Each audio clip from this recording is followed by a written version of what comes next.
sleep in your bed like a big girl. I want to sleep in your bed.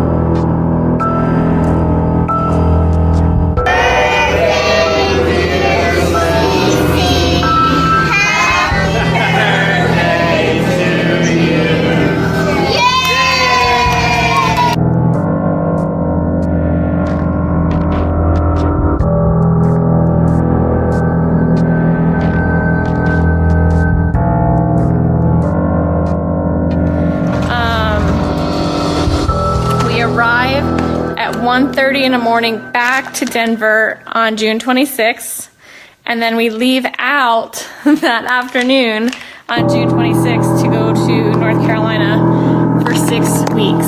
Like, that's a long time. But I'm super excited. It's gonna be fun. We get to spend time with the family, which is always fun, adventurous.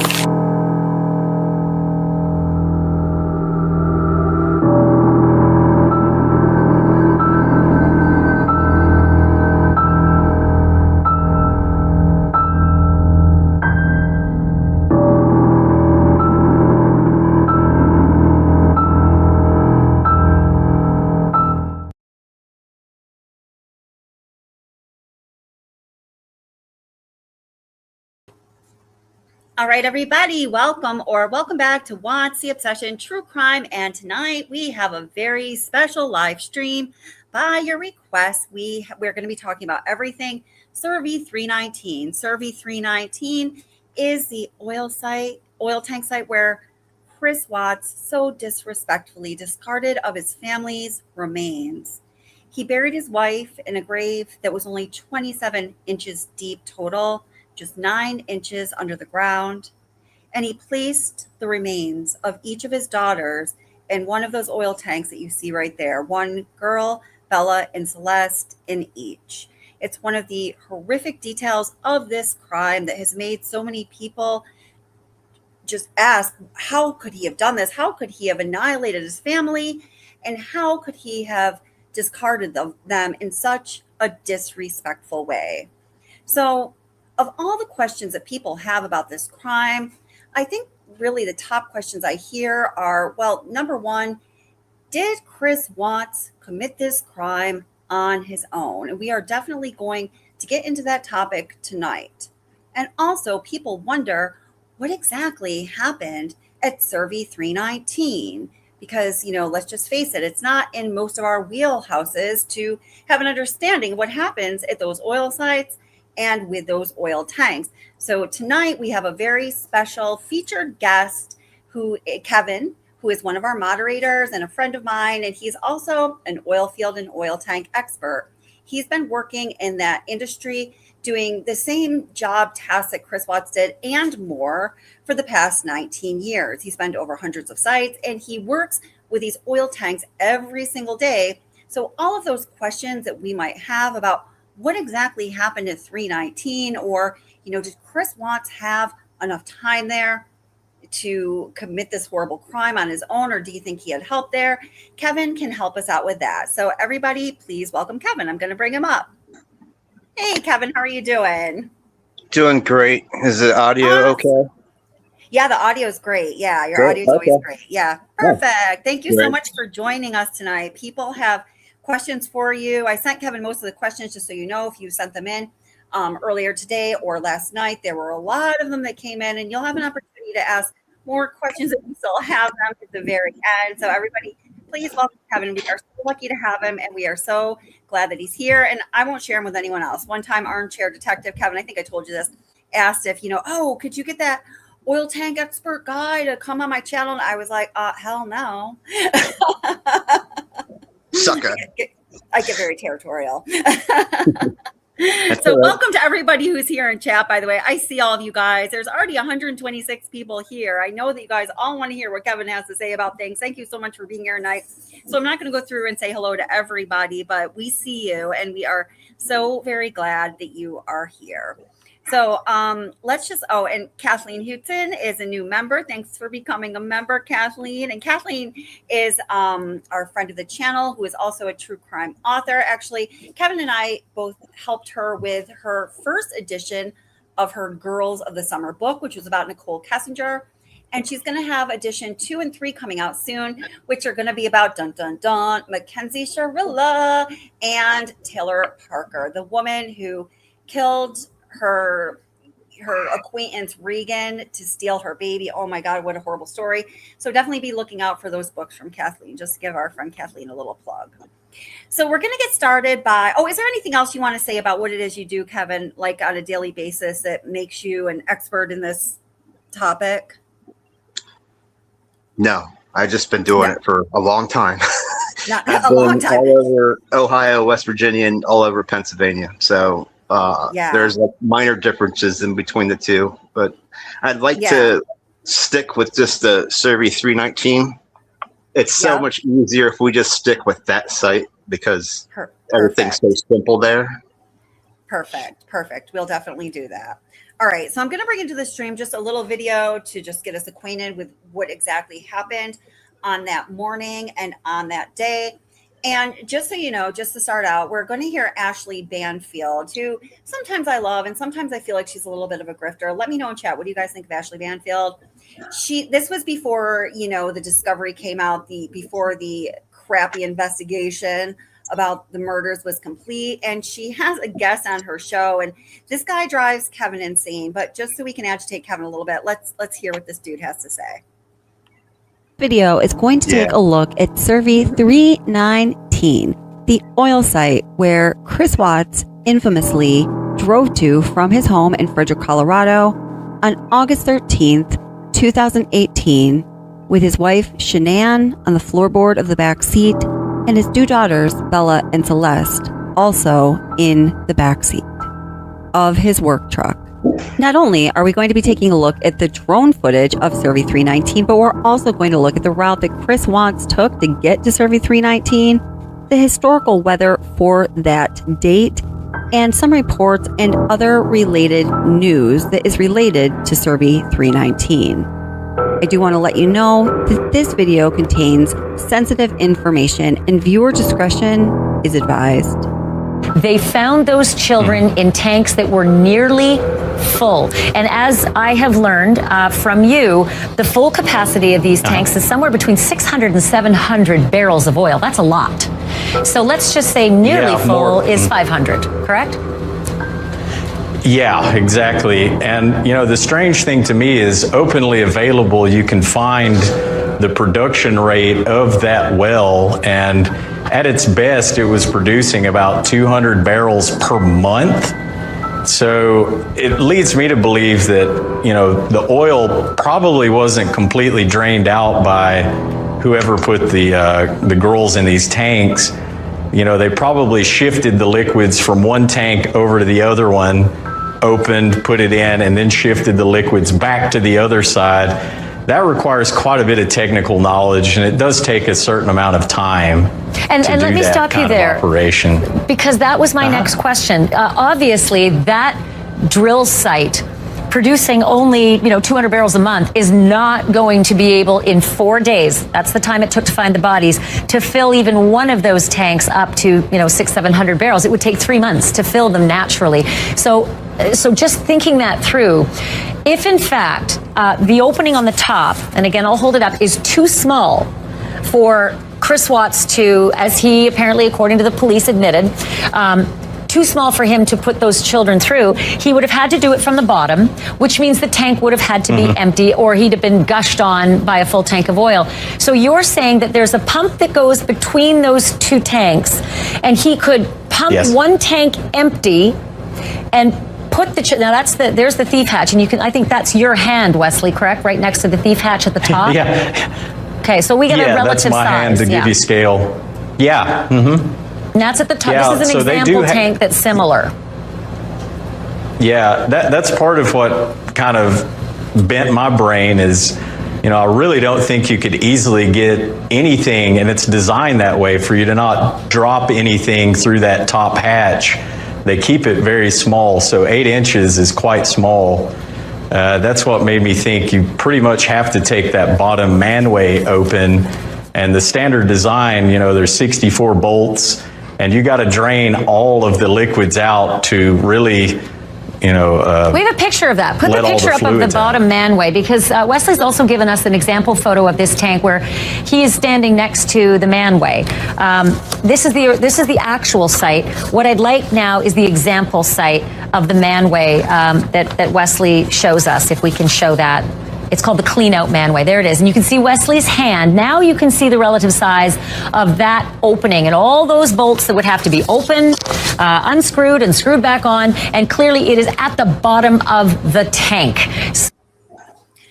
Okay, Kevin. So let's just say, now remember, this is Ashley Banfield speculating about what must have happened before the investigation, the crappy investigation was done on these murders and information was put out to the public. But what do you have to say about what due to Ashley Banfield? Hey, Alyssa, I didn't mean to bark at you.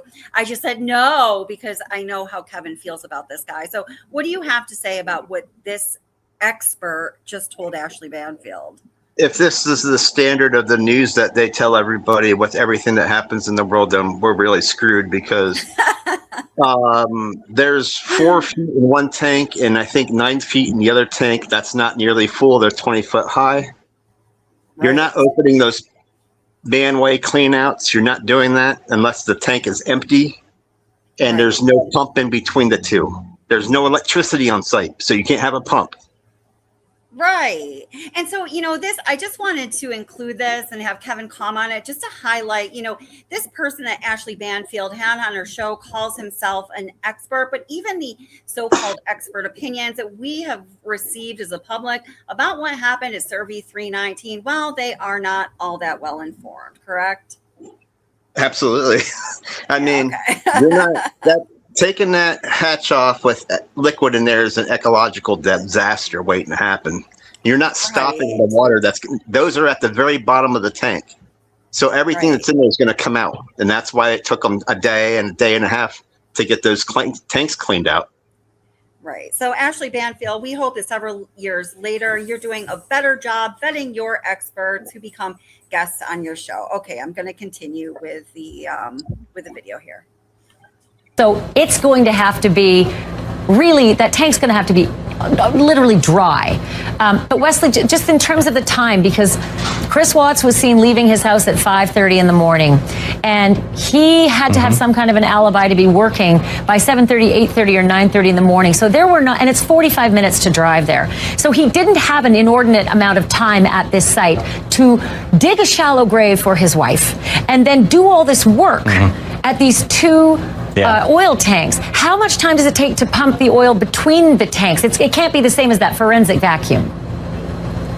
No, and I think you could probably do that within an hour, more or less, depending on how full the tanks were. The drive from the Watts residence at 2825 Saratoga Trail to CERVI 319 that tragic morning took Chris Watts a little bit over an hour. And the first part of the drive is on Colorado Highway, and the second half of the drive is in a beginning to be desolate area. And then the end of the drive, almost the last quarter of the drive, is completely desolate without a single site, a building or person in sight for miles. It's an incredibly eerie trip.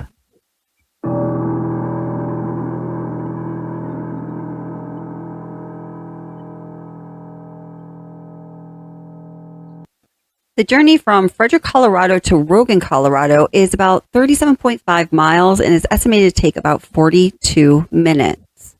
Rogan is a very isolated, very small community. In fact, the population is only about 440 people, and the size of Rogan is also very small. It's only 1.4 square miles, mostly spanning this vast country land.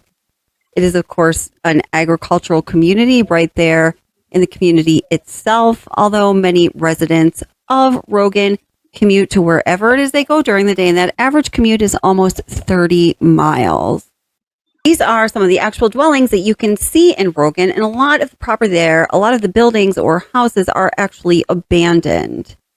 There is a big production here, and these almost look like the oil tanks, but they're not. This is a wheat production center, and it's part of the agricultural center that basically is Rogan, Colorado.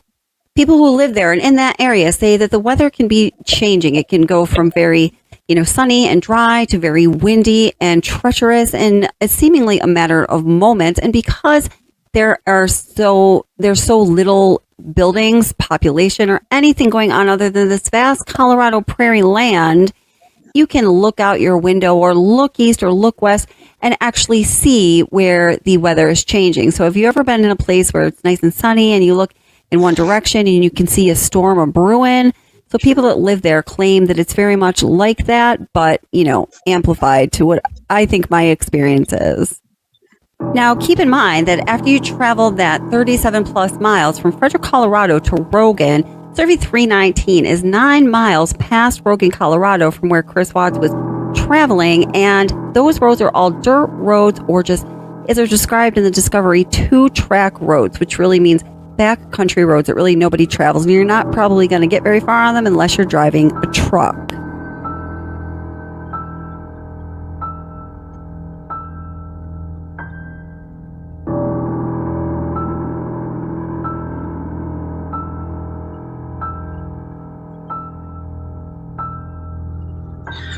That's why people who have gone out there have gotten caught. Oh, wait, what did you say, Kevin? That's why people who have gone out there have gotten caught, because they stick out like a sore thumb. You can tell. Right. Yeah, you can tell just by looking at the vehicle if that thing belongs there or not. So, right. And, I've watched a number, of YouTubers who have gone out there or attempted to go out there either while the oil tanks were still up or after they've been raised. Because if you don't know, they took those oil tanks down. And a lot of them just get completely lost because each mile just looks like the next, because it's just like that desolate Colorado flat prairie land, right? yeah, you would never know it was there now. Right. It would just be flat. Yeah. There might be a pipe sticking out of the ground. That would be it. Right. And probably Mr. CERVI's gates all around it being like, get the hell away from here. Yeah. I'm sure he wasn't happy with the whole thing. I'm sure he wasn't.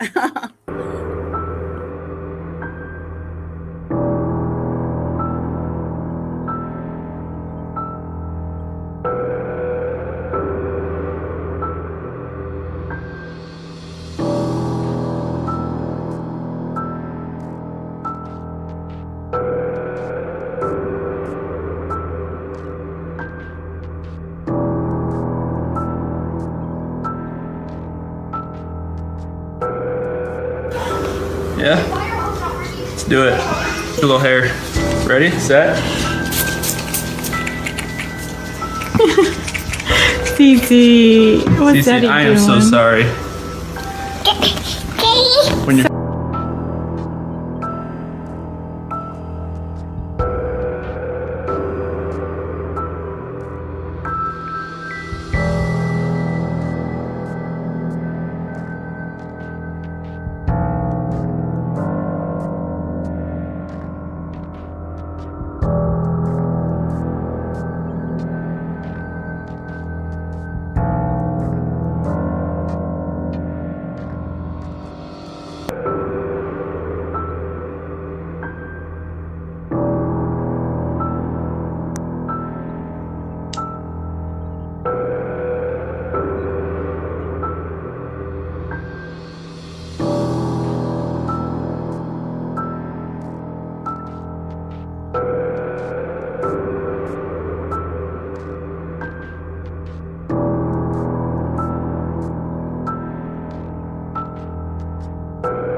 Okay, so let's turn to the weather.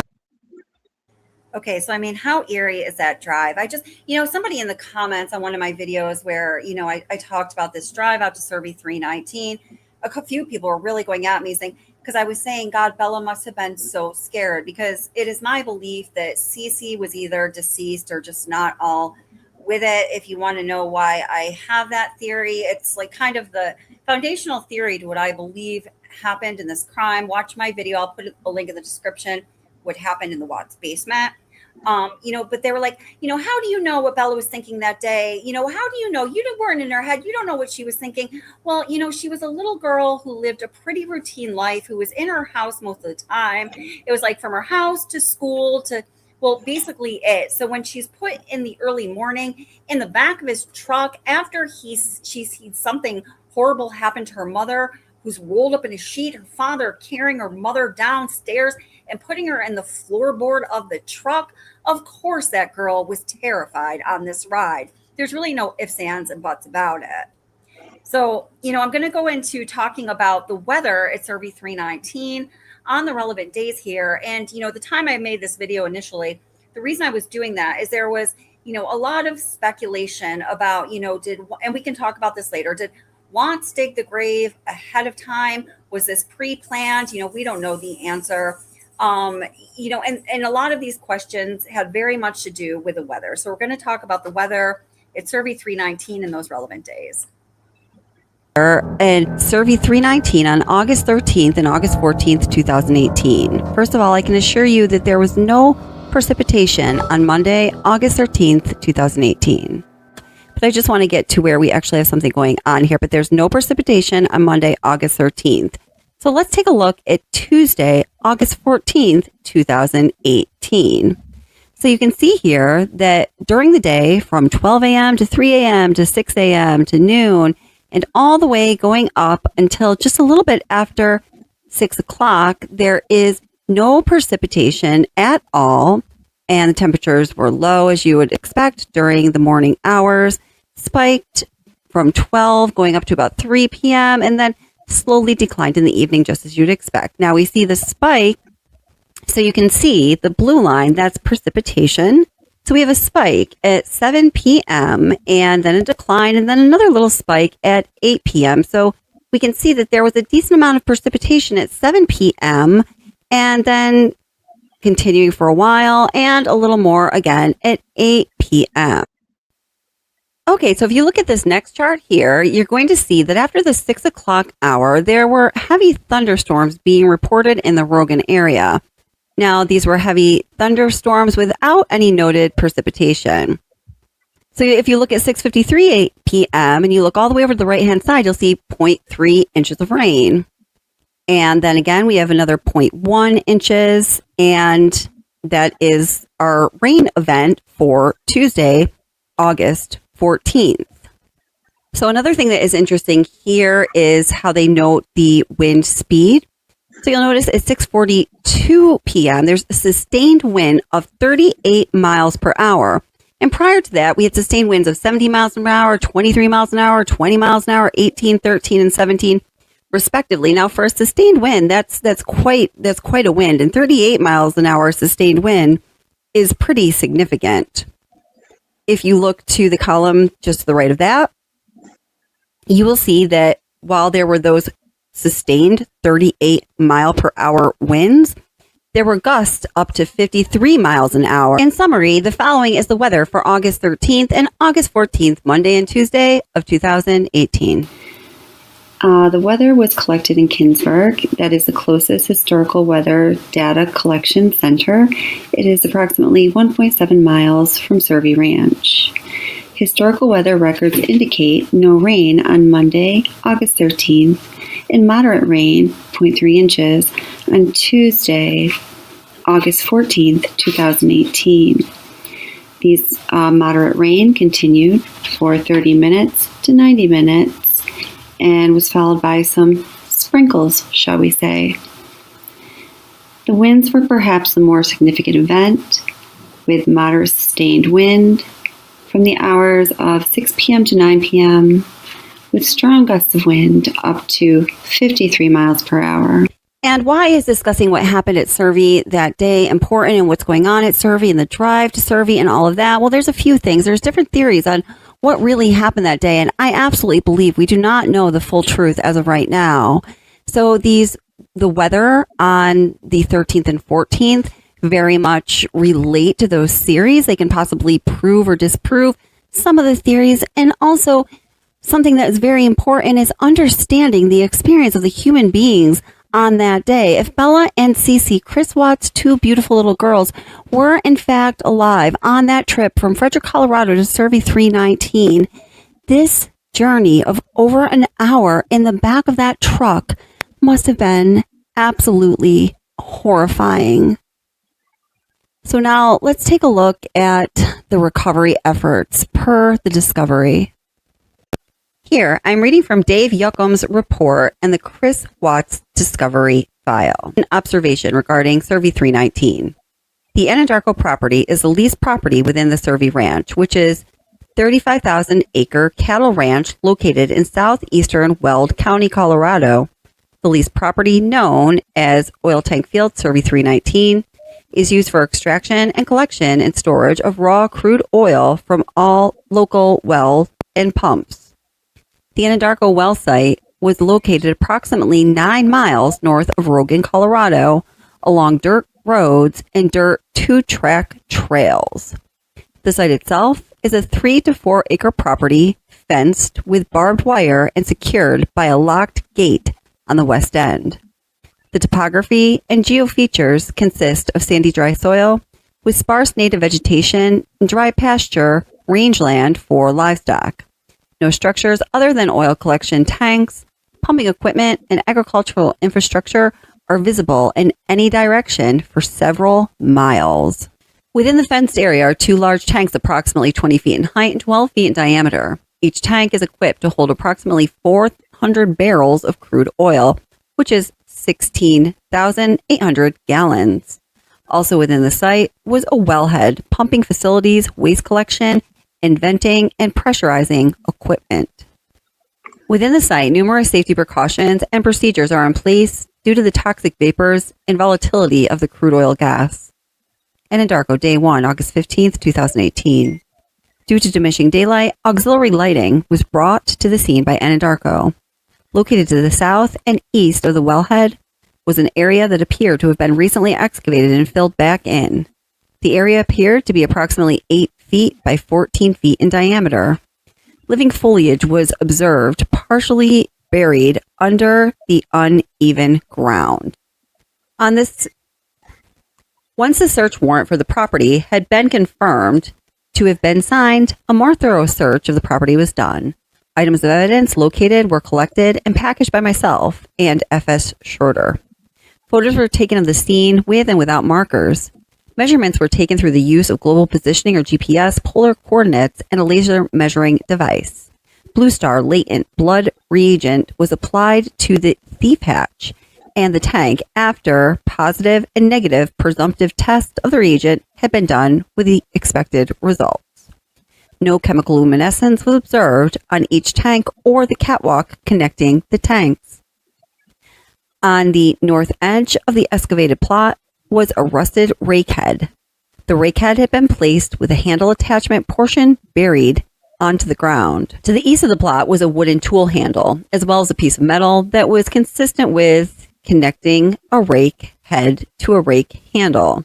On the property were 2 plastic bags. One bag was located on the west of the excavated plot, while the bag was located to the south. To the south of the black plastic bag was a bed sheet. The sheet was fitted and consistent with the same pattern and colors of sheets I observed in the kitchen trash at the home of Saratoga Trail. As the search of the site continued, I observed several strands of suspected hair attached to the interior flange of the top hatch, the thief hatch, on the easternmost crude oil storage tank. After the collection of visible evidence, CMS Maloney and I began the excavation of the suspected gravesite, approximately 9 inches below the surface grade. CMS Maloney and I located the adult female victim believed to be Shanann Watts. The victim was in a fetal position with her knees pulled into her chest at the bottom of the grave and her feet directed up towards the top of the grave. her chest and face primarily facing down into the grave, while her back was oriented up. Her head was towards the west, while her feet were towards the east. Her left arm was extended to the east alongside of her head. The victim was wearing a pair of blue underwear and a light-colored shirt. The depth of the grave when the body was removed was approximately 27 inches deep. The Weld County coroner took possession of the victim at midnight and 20 minutes on Thursday, August 16, 2018. All items of evidence collected at the Anandarko site on Wednesday, August 15th were transferred to Detective David Baumhover at midnight and 12:39 on Thursday, August 16th, 2018. CBI remained on the scene throughout the night as part of scene security. Scene processing day 2, August 16th. Images taken through the use of the drone were taken prior to the arrival of investigators and support personnel to the scene at approximately 7:30 a.m. At approximately 10 a.m. on Thursday, August 16th, the process of unloading contents of the tanks in search of the 2 juvenile female victims and other evidence began. Anandarko employees and their subcontractors began the process of unloading and emptying the tanks. This consisted of draining the tanks through a gravity-fed line at the base of each tank into a collection tray, which was 8 by 3 by 6 feet. The tray was then emptied through a 4-inch hose with the 3 8-inch strainer into a vacuum system attached to the tanker truck. Once the tanker truck had been filled and no items of evidence had been identified during the course of the draining of the tank and filling the truck was released with its contents from the scene. Once the tank was empty, entry into the tanks for body recovery could only be done by specially trained and certified personnel. Entry and recovery was done by the Colorado State Police Hazardous Materials Team through a side hatch located near the bottom side of the tank. Entry into the tank could only be done with the use of a self-contained breathing apparatus and full hazardous material protection gear. Atmospheric conditions as well as volatile flash points were monitored by Anandarko employees as well as the CSP Hazardous Material Team. Upon completion of emptying the tanks, a juvenile female, believed to be Celeste Watts, was found buried in crude oil sludge at the bottom of the east tank. The victim was recovered by CSP and was wearing an orange-pink colored shirt, shorts, and a diaper with no shoes or socks. After the recovery of the victim from the east tank, the west tank was drained under the same procedural guidelines. Again, found at the bottom of the tank in the crude oil sludge was the second juvenile female believed to be Bella Watts. The victim was wearing a pink multicolored shirt and shorts, no shoes or socks. The tanks were both searched for additional evidence by CSP. No additional evidence was located. The waste and overflow tank directly to the east of both tanks was visually searched for additional evidence. No evidence was identified or observed.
Like a big girl. I want to sleep in your bed.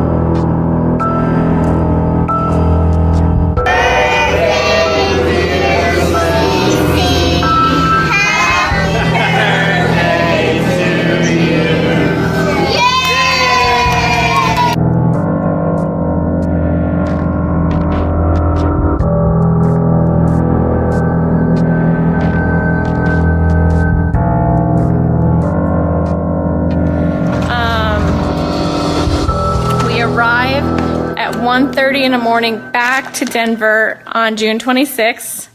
And then we leave out that afternoon on June 26th to go to North Carolina for 6 weeks. Like, that's a long time. But I'm super excited. It's going to be fun. We get to spend time with the family, which is always fun, adventurous.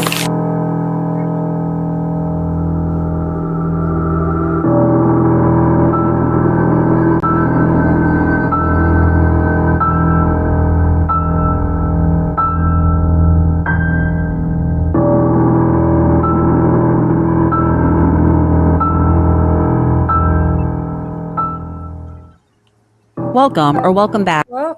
Okay.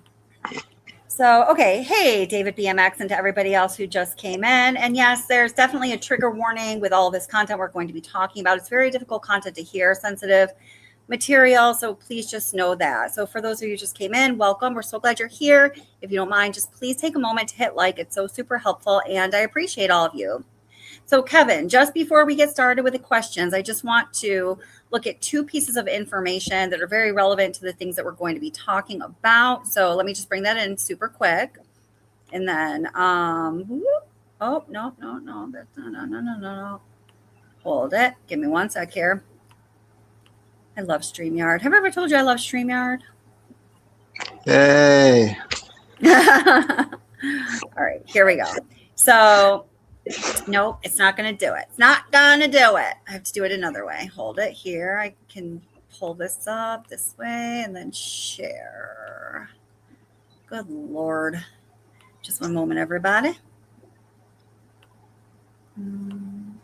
Share screen. Window. Here we go. All right. So, just to, it's just we're all on the same page regarding how much time Chris Watts had out at CERVI 319 by himself. This is what we know, okay? According to the documents provided by Husky, and he was a manager at Anandarko, it appears Chris started his work truck at the house at 5:18 a.m. on Monday, August 13, 2018. It remained on at his residence for 27 minutes. It appeared Chris left his residence at 5:45 a.m. He drove 47 miles to an oil well site in Keensburg. Chris arrived at Keensburg at 6:53 a.m. And I don't care what anybody else who covers this case says.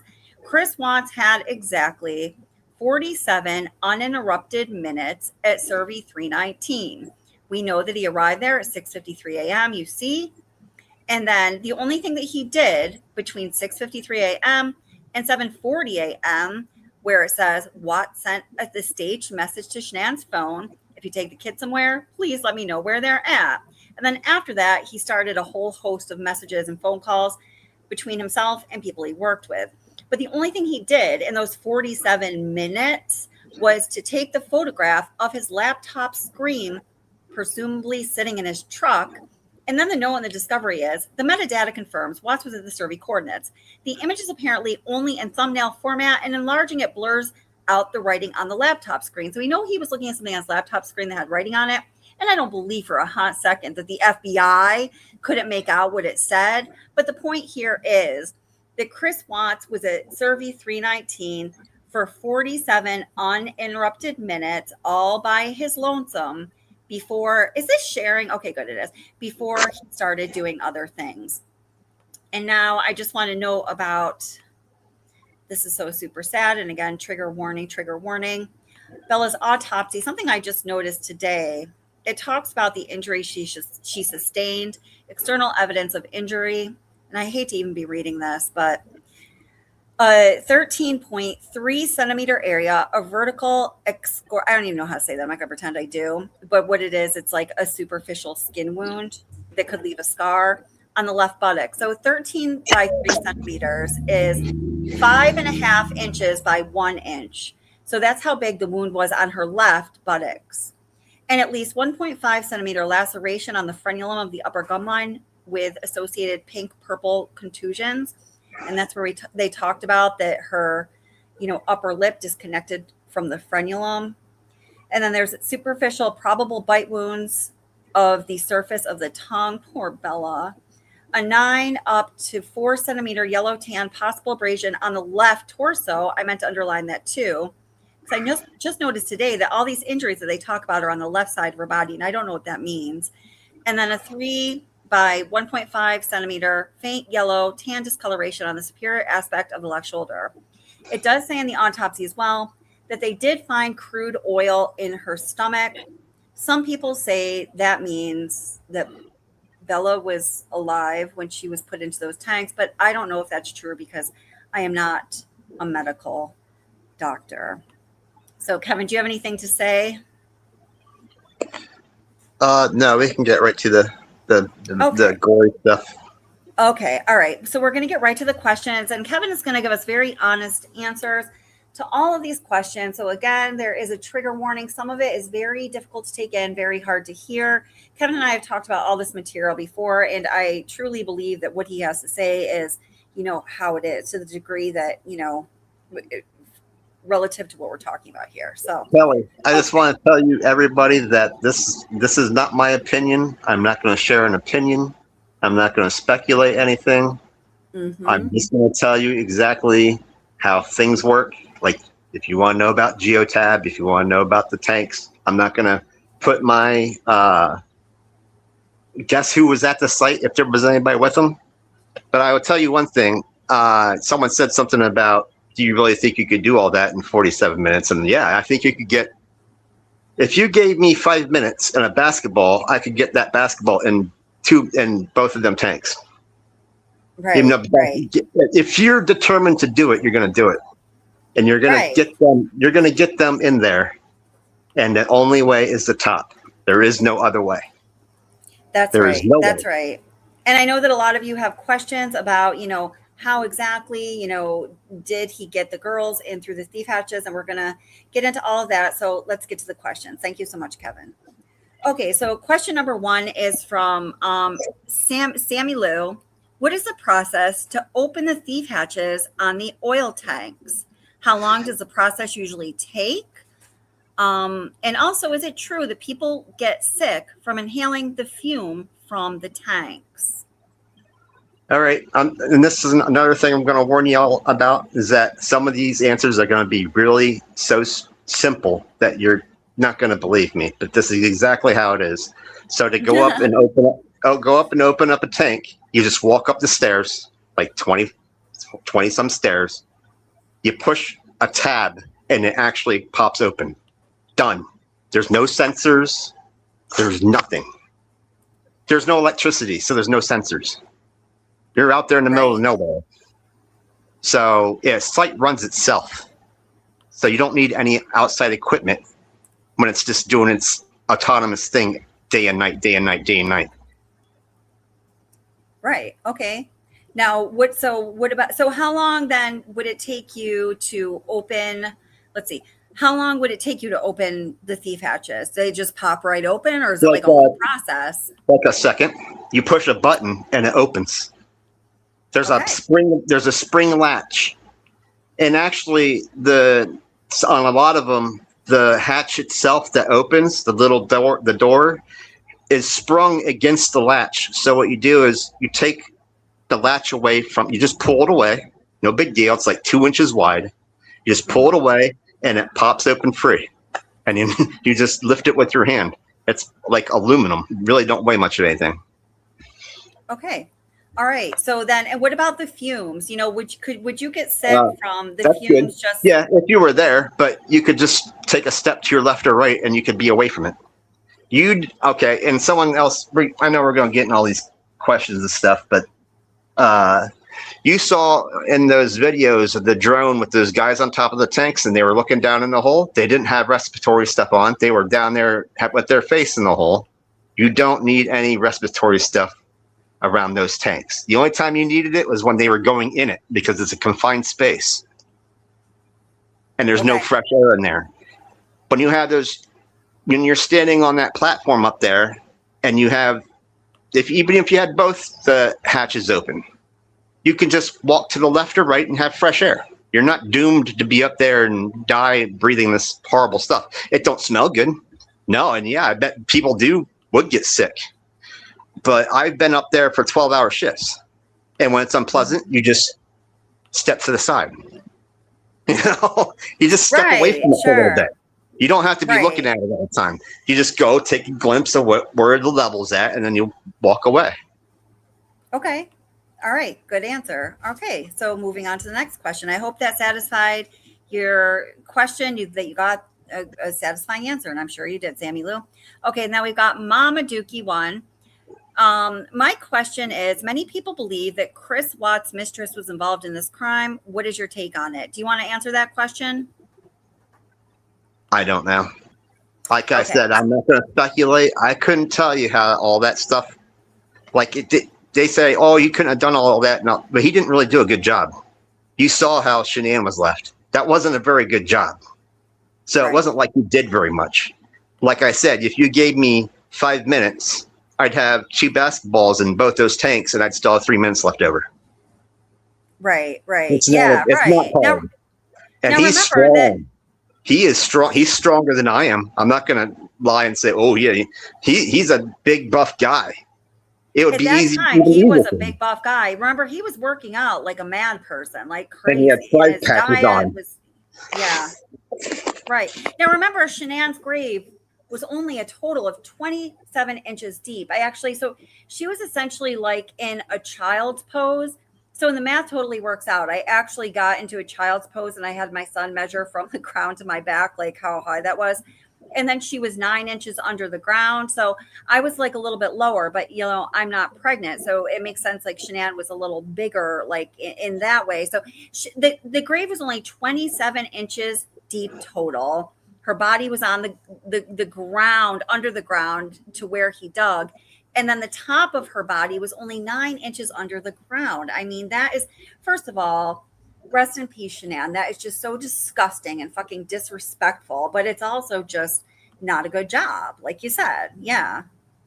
Okay. Yeah, it's not a very thorough job. Everybody talks about having this big plan, like all this stuff. They had all this plan happening. Well, they didn't get the easy stuff right. If you don't get the easy stuff right, you're not going to get the hard stuff right.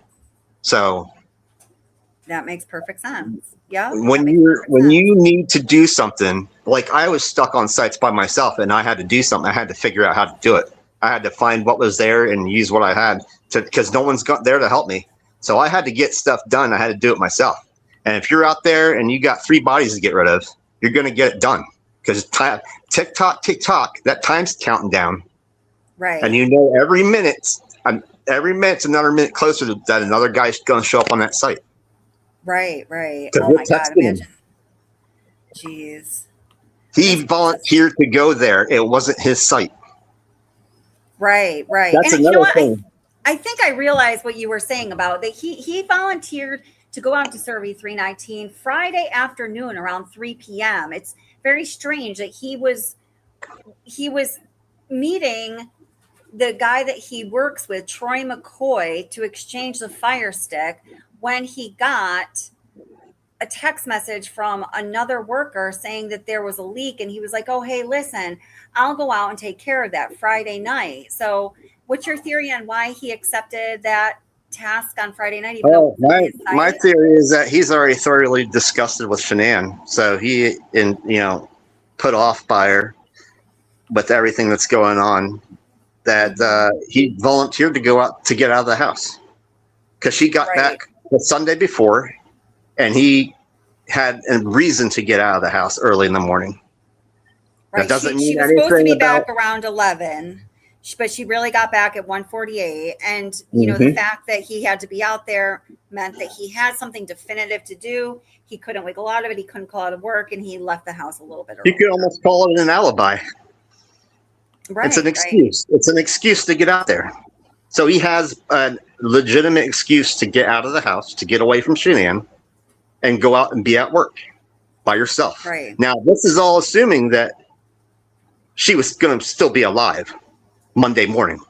I'm just saying that says to me that this was a thing that happened Sunday, and it wasn't never meant to happen.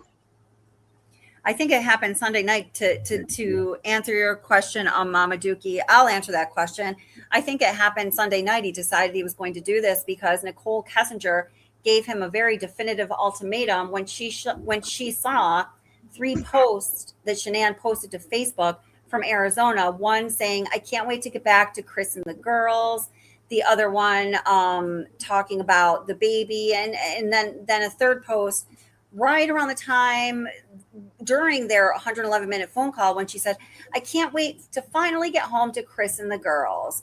There's information that we have received, myself and 2 people that I work with, who've found some information that's not known to the public that lets us know that she absolutely flipped out that night and laid down an ultimatum, and that was why. So that is my belief because I trust the information that we found. But someday I hope to be able to present that to you. But for now, that's all I can say about it. So Pauline Buckles says, "Thank you for the opportunity to ask a question. Could the manner of death truly be determined for the Watts daughters after being submerged in oil for several days?" Do you have any insight into that? Well, the only thing that they really came out definitive was his confession that he said he did it. They really didn't say how they died. And well, I the saw autopsy says the autopsies, because I did just read through the autopsies, and I was just telling Kevin that honestly, everything about this case I've read through a million times. I had never read Bella and Celeste's autopsies until today because I just have felt like I've heard plenty about it. I mean, it's just so horrible. I just love those girls, and it was not a pleasant thing. But both Bella and Celeste's autopsies say that they died from asphyxiation due to suffocation. So, well, yeah, that's good then. That's good enough for me. Yeah, that's what I wanted, cause of death. But that's what they say. So they said a lot of things. We don't believe a lot of it. That's right. But I mean, I do tend to believe that a medical examiner could determine the cause of death, even though their body was in the crude oil for several days, and there are obviously the effects of crude oil on the bodies, especially after just reading through these horrible autopsies, which I don't think I'm ever going to do again.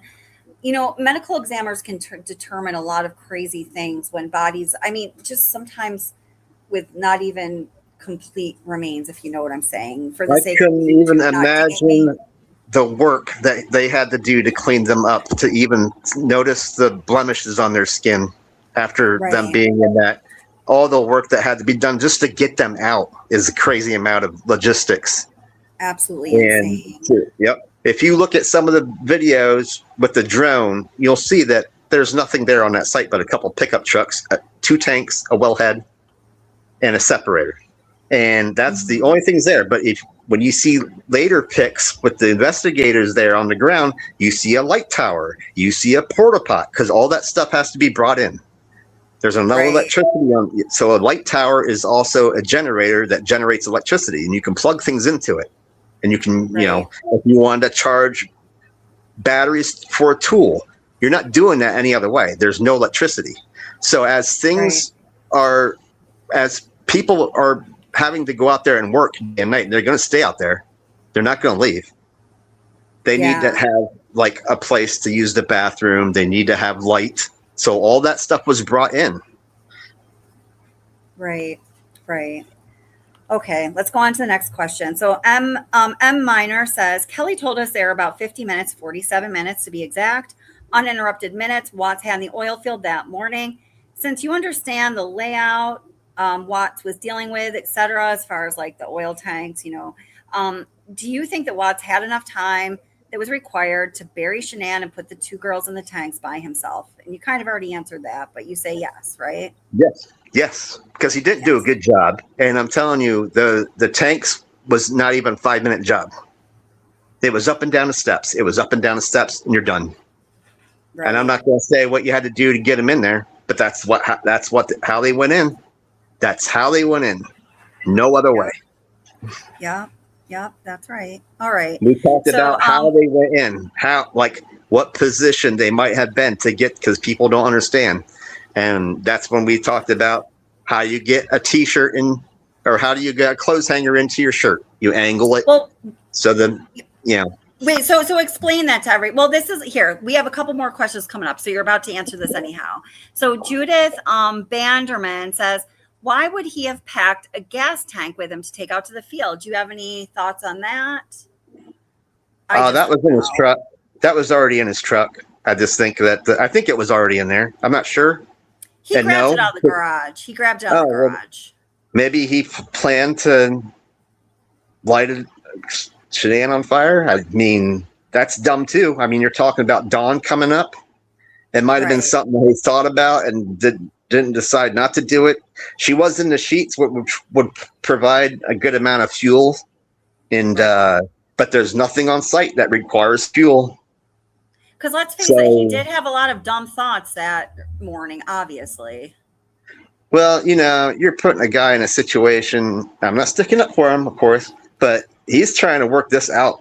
Now that this terrible thing has happened, he's got to get them out of the house, and he's got to do something with them because he's still got to be on that site by 7 o'clock in the morning, waking other people up with text messages and phone calls saying he's out there.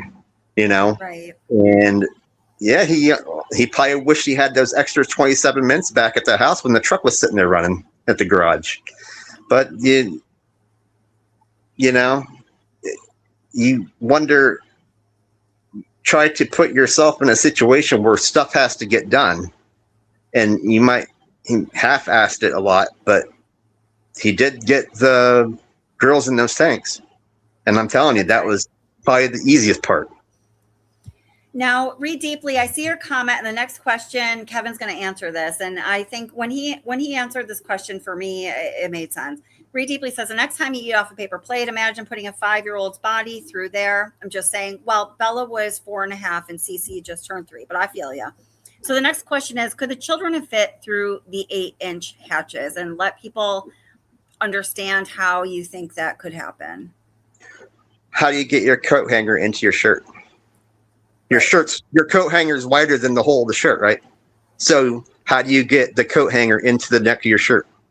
That's the same way you get the kids in. Naggle it. Yes. Right.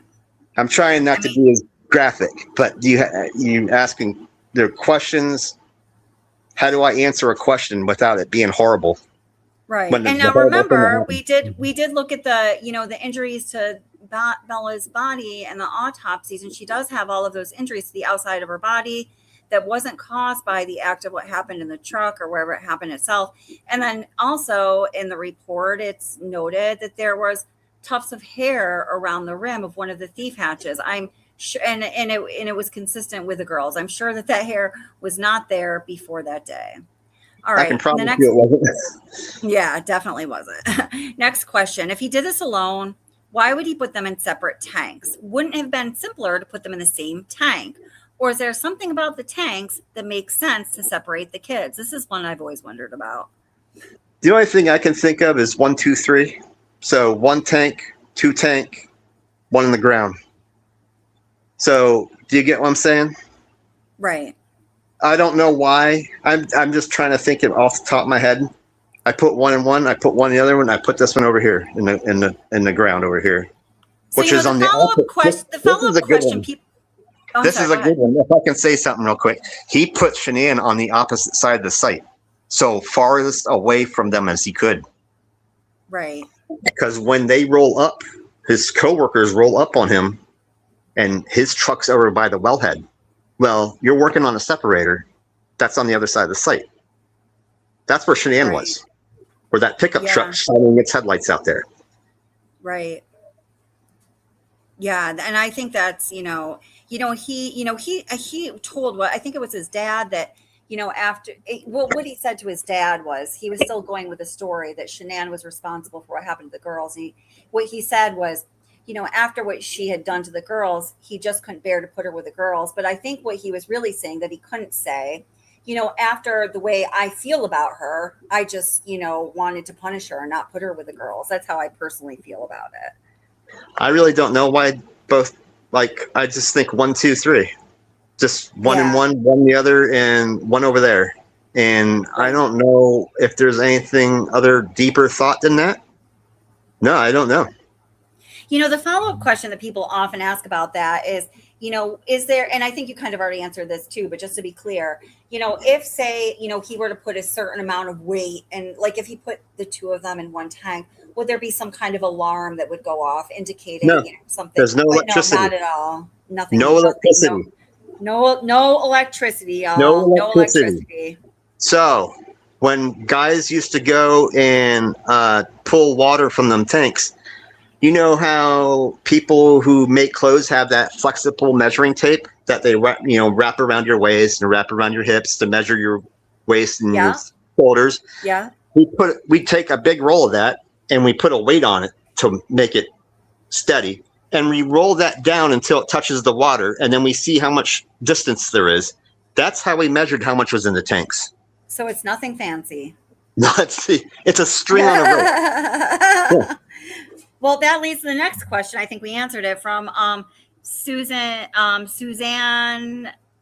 Kyle says, why didn't the alarm go off when the girls were placed in the oil drum? The weight would have caused a displacement and set off an alarm. But Kevin is saying that does not exist. There's no sensors. There's no alarms. If you look at the top of those tanks, there's no wires. Right. There's no electricity. So there can't be pumps driving water in from one tank to another. There's no electricity. Right. They just sit out there by themselves. And no electricity answers really a lot of questions. So the next question is from Read Deeply. Read Deeply says, I remember reading the autopsy and was struck by two things going on at once. I'm not sure if our oil expert will have an answer. The child would have been coated or maybe even submerged in waste oil. I guess it's not crude oil, and I guess you can clarify that, because crude oil isn't stored in tanks this way. So it's a different kind of oil, like waste oil. But I would imagine if it were highly corrosive, what would that do to the skin? Yet they had descriptions about the condition of the children's skin in the autopsy that I'm not sure could happen if the body had been immersed in crude oil. This is the funny thing about them calling them thief hatches, which I'd never heard that before I saw this channel, that they were called thief hatches. But that's wastewater. The oil goes in pipelines from the separator. You're not going to steal wastewater. So being a thief hatch is kind of a goofball thing to call it, because you're not stealing production water. You would want to steal oil. You would want to steal the oil, but you're not getting that. That's under the ground in a pipeline.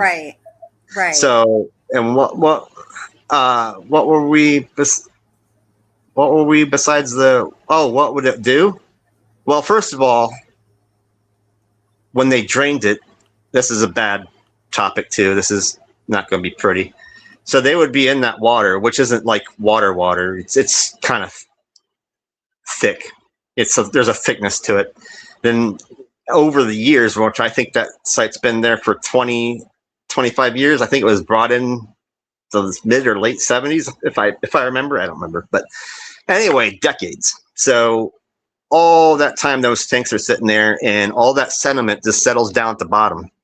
And when they would have pulled all that water out, they would just end up laying on, which would be crude oil at the bottom, because all that heavy stuff would fall to the bottom over time and gather. So they would be like almost in I would say like a tar at the bottom, if that makes sense. Yeah, that makes sense. So all the water sits in there for a period of time, and all the heavy stuff that's in the water will collect down at the bottom, and all the purer water will be at the top. Okay. So they would be in the water. They would be coated with the oil and whatever's coming out of the ground at that particular site, because they're all different. If you go to one place, it looks different than the water looks different than another place. It's just the way it is. And I don't know what it would do to somebody. Someone said something about someone took some of it home, which I find hilarious. I don't know why you would take wastewater home. I mean, you might as well take a bucket of sewage home. But then they set someone on fire with it. Yeah, then they set someone on fire with it, and it's like, I don't understand anything that's happening. But I don't know what would happen if a person were to be in that, to be honest with you. And for 2 days, I have no idea. Right. Yeah, I know. Like, These are you don't want that stuff on you. Right. I have like had it would definitely be very irritating to your skin. Yes, it is. It's immediately irritating. It feels warm, especially up here. We have different. All stuff up here is worse than what they have because we have radioactive stuff in ours. But and it feels warm immediately on your skin because it's doing something to your skin. So you just wipe it on your shirt or whatever. But yeah, when you are over and looking at the tanks, like I wear glasses, so I always had my hand on my glasses so they wouldn't fall off and go down in there because they'd be lost forever. And I even hold on to my hard hat because you just get you're looking down into a black hole and you don't want nothing that you have to fall down in there. So I hold on to any loose stuff that I have around me when I look down in there. And then I look down in there, I see how much is in it, and then I just walk away. You don't have to be hanging around it. Right. Okay. Yeah, sticking your head in that hole. You just get a glimpse of what's in there and you leave. And then and when you're bringing in a well, this is when you have shifts of people up there. You would have someone up there all the time, how much is going in compared to how much is going out, so you don't overflow or you see it, how the production is going when you first open a new well. So, and then after a while, it becomes autonomous with it. It just runs itself. You have the certain valve set in a certain way that the whole thing runs itself. And all the operators do is go out there, they maintain the site to make sure the site's, like they said, he had weed whacker, you whack the weeds, or you cut the grass, or you make sure the site is presentable because you're being allowed there by the lease owner. And if he don't like what you're doing with his land, he's going to be really mad at you. So you go out there and you take care of the site, but you go out there and you look at the wellhead gauges and you make sure the gauges are around the same as they were the day before. And there's if there's a spike in the gauges, or maybe it was 300 every day and they go in one day and it's 240. Well, that's an odd thing. So then you would be wondering what's going on. Maybe there's a leak because you have lower pressure, but you wouldn't. Do you get what I'm saying? You just look at it every day, and you're there for you could be there 15 minutes, you could be there 2 hours, but then you got another one to go to, and you have another one to go to, and you have another one to go to, but they get looked at every day. Okay, so the next question, I think you've answered this basically, but in terms of the exact process required to open the thief hatches on top of the fracking condenser tanks, to include addressing the pressure prior to opening it and disabling any pressure alarm. So there's no alarms, there's no electricity, it takes 1 second to open it, it's just that easy. There's no pressure. The pressure's already been gone. Okay. When the water comes from the separator, it goes into a pipe that goes to the top of the tank and it just pours out into the tank. There's no pressure. Right. Those aren't pressurized. You could leave that hatch open and just walk away. Nothing bad's going to happen. But you don't want birds going in. We don't want birds and debris going in there from maybe trees and leaves. So that's why you shut the hatch. So, nothing bad does happen. But leaving that hatch open does nothing. You can go up there and open it and shut it 10 times. And nothing. It's just a door. It's that simple. It's just a little door. Okay. There's no alarms. There's nothing like that. All right. That makes some sense also. Okay. So now the next question is, who originally noticed the potential leak? And I think that was Cody Brown, but it was one of Chris Watts' coworkers. I think it was Cody Brown who texted Troy McCoy, who happened to be with Chris at that very moment. And then Chris volunteered to go out there on Sunday. I'll look that up in the discovery in a moment, but I think it was Cody Brown. Next question. Once a person notices a leak, what's a proper procedure to see that it's addressed appropriately? And who's directly notified about the leak? I think we talked about this once before. Would you leave that leak there over the weekend? This is where their whole thing with how they were running their company there falls apart, because if that was here and you saw a leak, you're not leaving until that's fixed. So you're not going home on a Friday afternoon. I'll fix that Monday. You have no idea what will happen over the weekend if you just let that go. So that gets you're first of all, you see that your parts, you're done. You're not going anywhere. You're going to stay right there. So in case something else happens, you're a witness to it. Then you would be with emails and a CC chain that would be your team. Everybody that works with you would get the email and reporting to the supervisor. Yep, and reporting to the supervisor, and then you would just work out where they go from there. I would assume they seem like a tight group, so I would assume if they were doing how they would do things here, that they would go help that guy and not be alone. Because when there's actual physical work being done, anything can happen. Maybe a pipe breaks and you get hit in the head and you're out there by yourself. Not a great thing. So leaving it till Monday was really bad looking for them. I mean, there's a picture of the leak and it's in the ground, a pipe that's either going in to the separator or coming out because it's a real close up picture. And it's a leak it's a leak in the ground. And they just looked at it and be like, that ain't too bad. And just say, we'll call it a day and go home and fix it Monday. Nah, that wouldn't happen here. That's getting fixed right away. Because we're dealing with high pressure where I live. And you're not letting anything like that go. Right. I mean, it just seems really irresponsible given the nature of that. I mean, it's a environmental hazard. It's a toxic, it's a hazard. It's a hazard that needs to be corrected. Okay. And also that dirt, you can wash that dirt. We have companies that wash dirt, if you believe that. It gets washed. So that oil, if you were to find that picture with the oil stained ground by the separator. I got it right here. I'm going to pull it up in a sec. Yep. I got so it if that was a big enough spill in the ground where, DEP has to come out and look at it, you would dig all that ground up and then you could take it somewhere and they'll wash it. And then it goes and gets put in a big dryer that spins. And then it goes right back out to the site. Okay, so here. Oh, wow. I don't think people know that. Yeah, you actually wash the dirt. So there's a leak right there. So that's what they were dealing with. Yeah. See, that's even bigger than I remember it being. So I wouldn't say, oh, that'll be fine till Monday. Right. Just not what I would have done, or anybody would. Because what if something would have happened? What's your excuse going to be?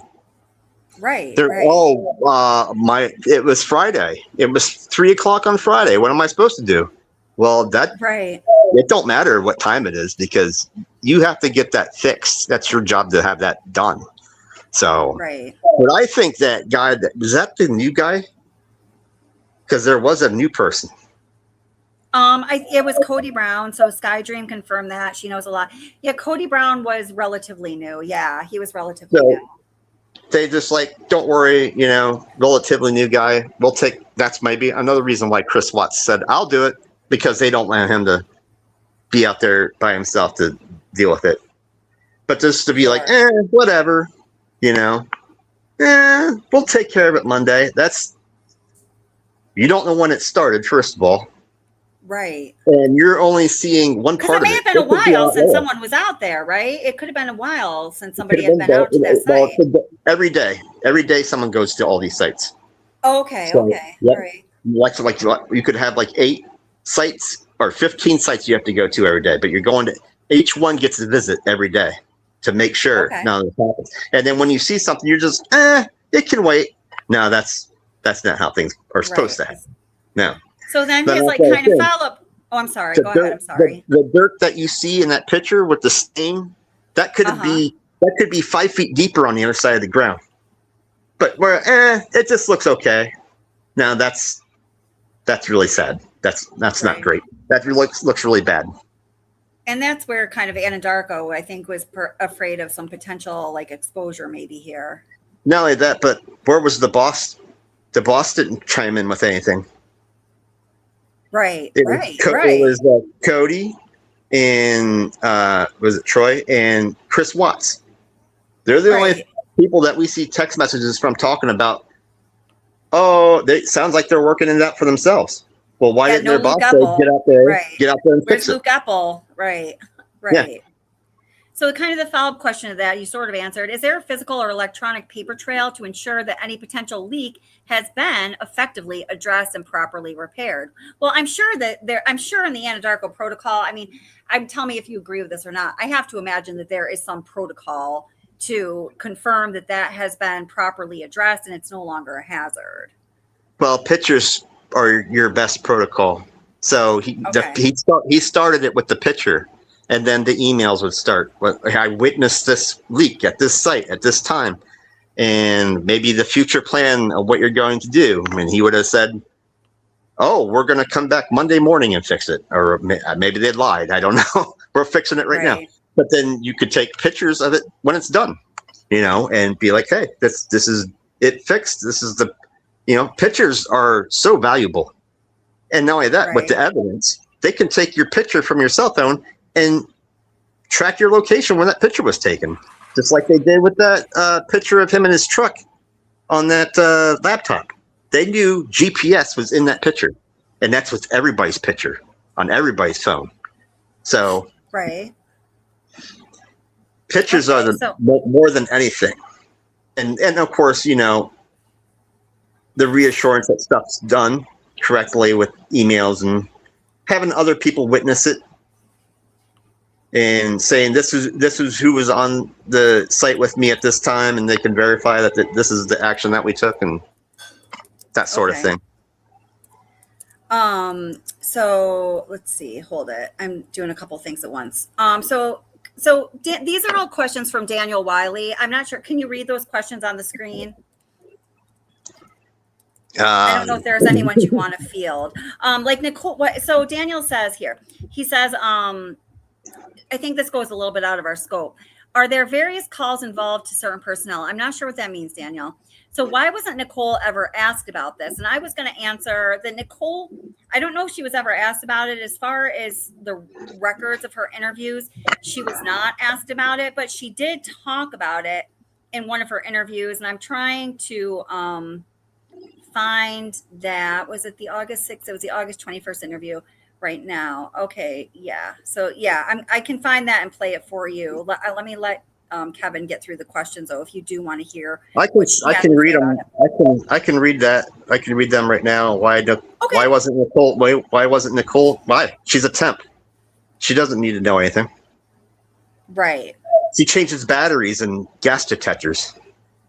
End of story. Or do you mean why wasn't she asked about it after the fact, Daniel? If you're in the chat here, let us know exactly what you meant there. I'm going to tell you something else that no one else. Probably people hate me saying this, but over almost 2 decades, do you know how many safety people I've seen on a site? 3 times. 3. Right. And I remember only one time that I ever saw an owner of a company out on a site once. Wow. And so, no, your safety is yourself. Being a safety person is a guy back in the office filling out papers. So. So Nicole did not have like a super important job. She makes it sound like she had this really important job, but she really was just like she didn't leave the office. Right. And she wasn't even employed by Anna. She was a temp. Right. Okay. So now I found where Nicole Kessinger talks about this leak. Do you mind hearing that or not? Kevin, I know you've been up since 4. I'm awake now. Okay, cool. Awesome. Everybody give Kevin an extra thanks. He's been up since 4. He was working on the oil fields today. Okay, so she talks about what Chris Watts told her about this leak in the August 21st phone interview with Kevin Kobach.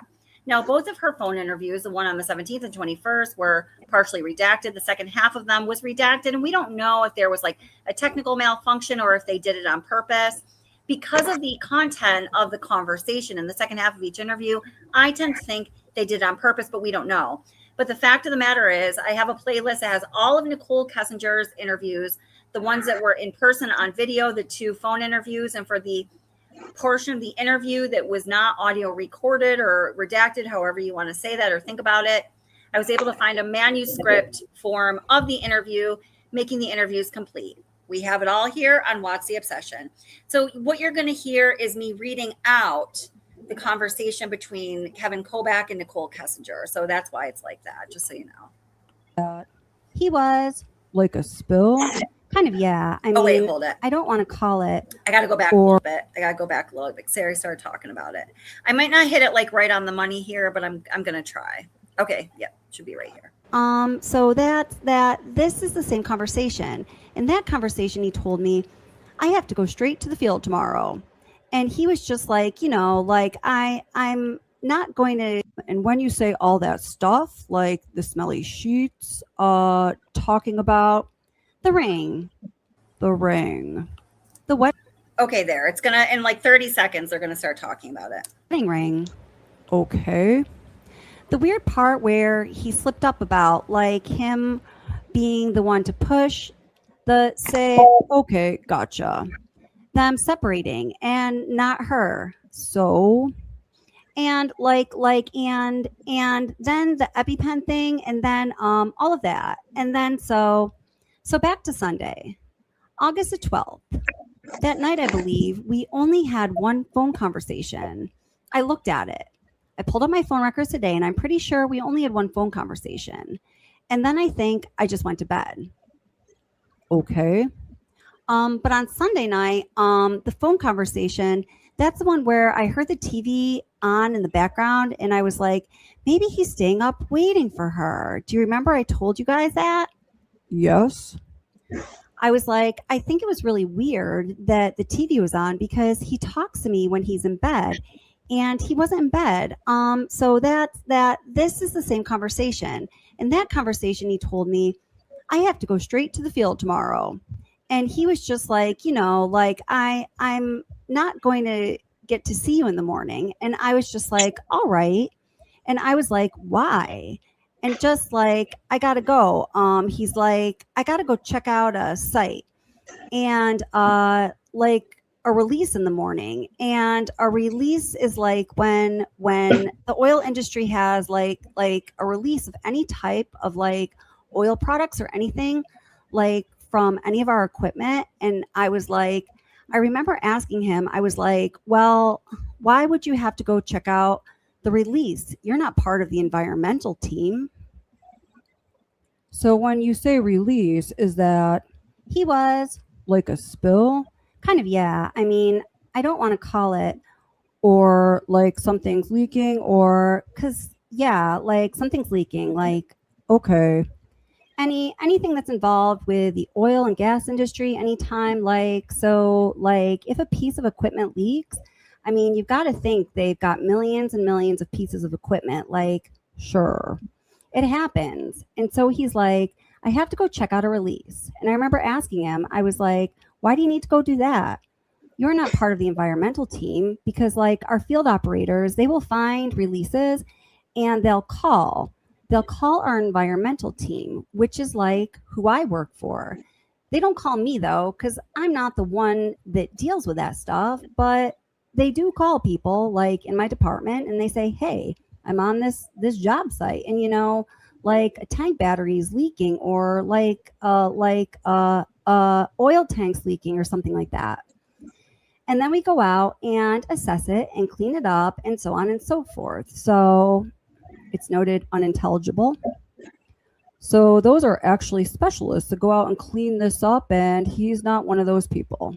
No, he's not. But sometimes like those guys, like his job is important to like shut in oil wells if there's a leak or like shut valves if there's a leak. Like he manages the equipment. So when he was like he's like, I got to go out, check a release. And I was like, why are you going to do that? That's not your job. And he was just like, I need to go check out some of the equipment where the release occurred. Now that part really didn't seem too odd to me. I mean, it makes sense that they're like, hey, we have a release.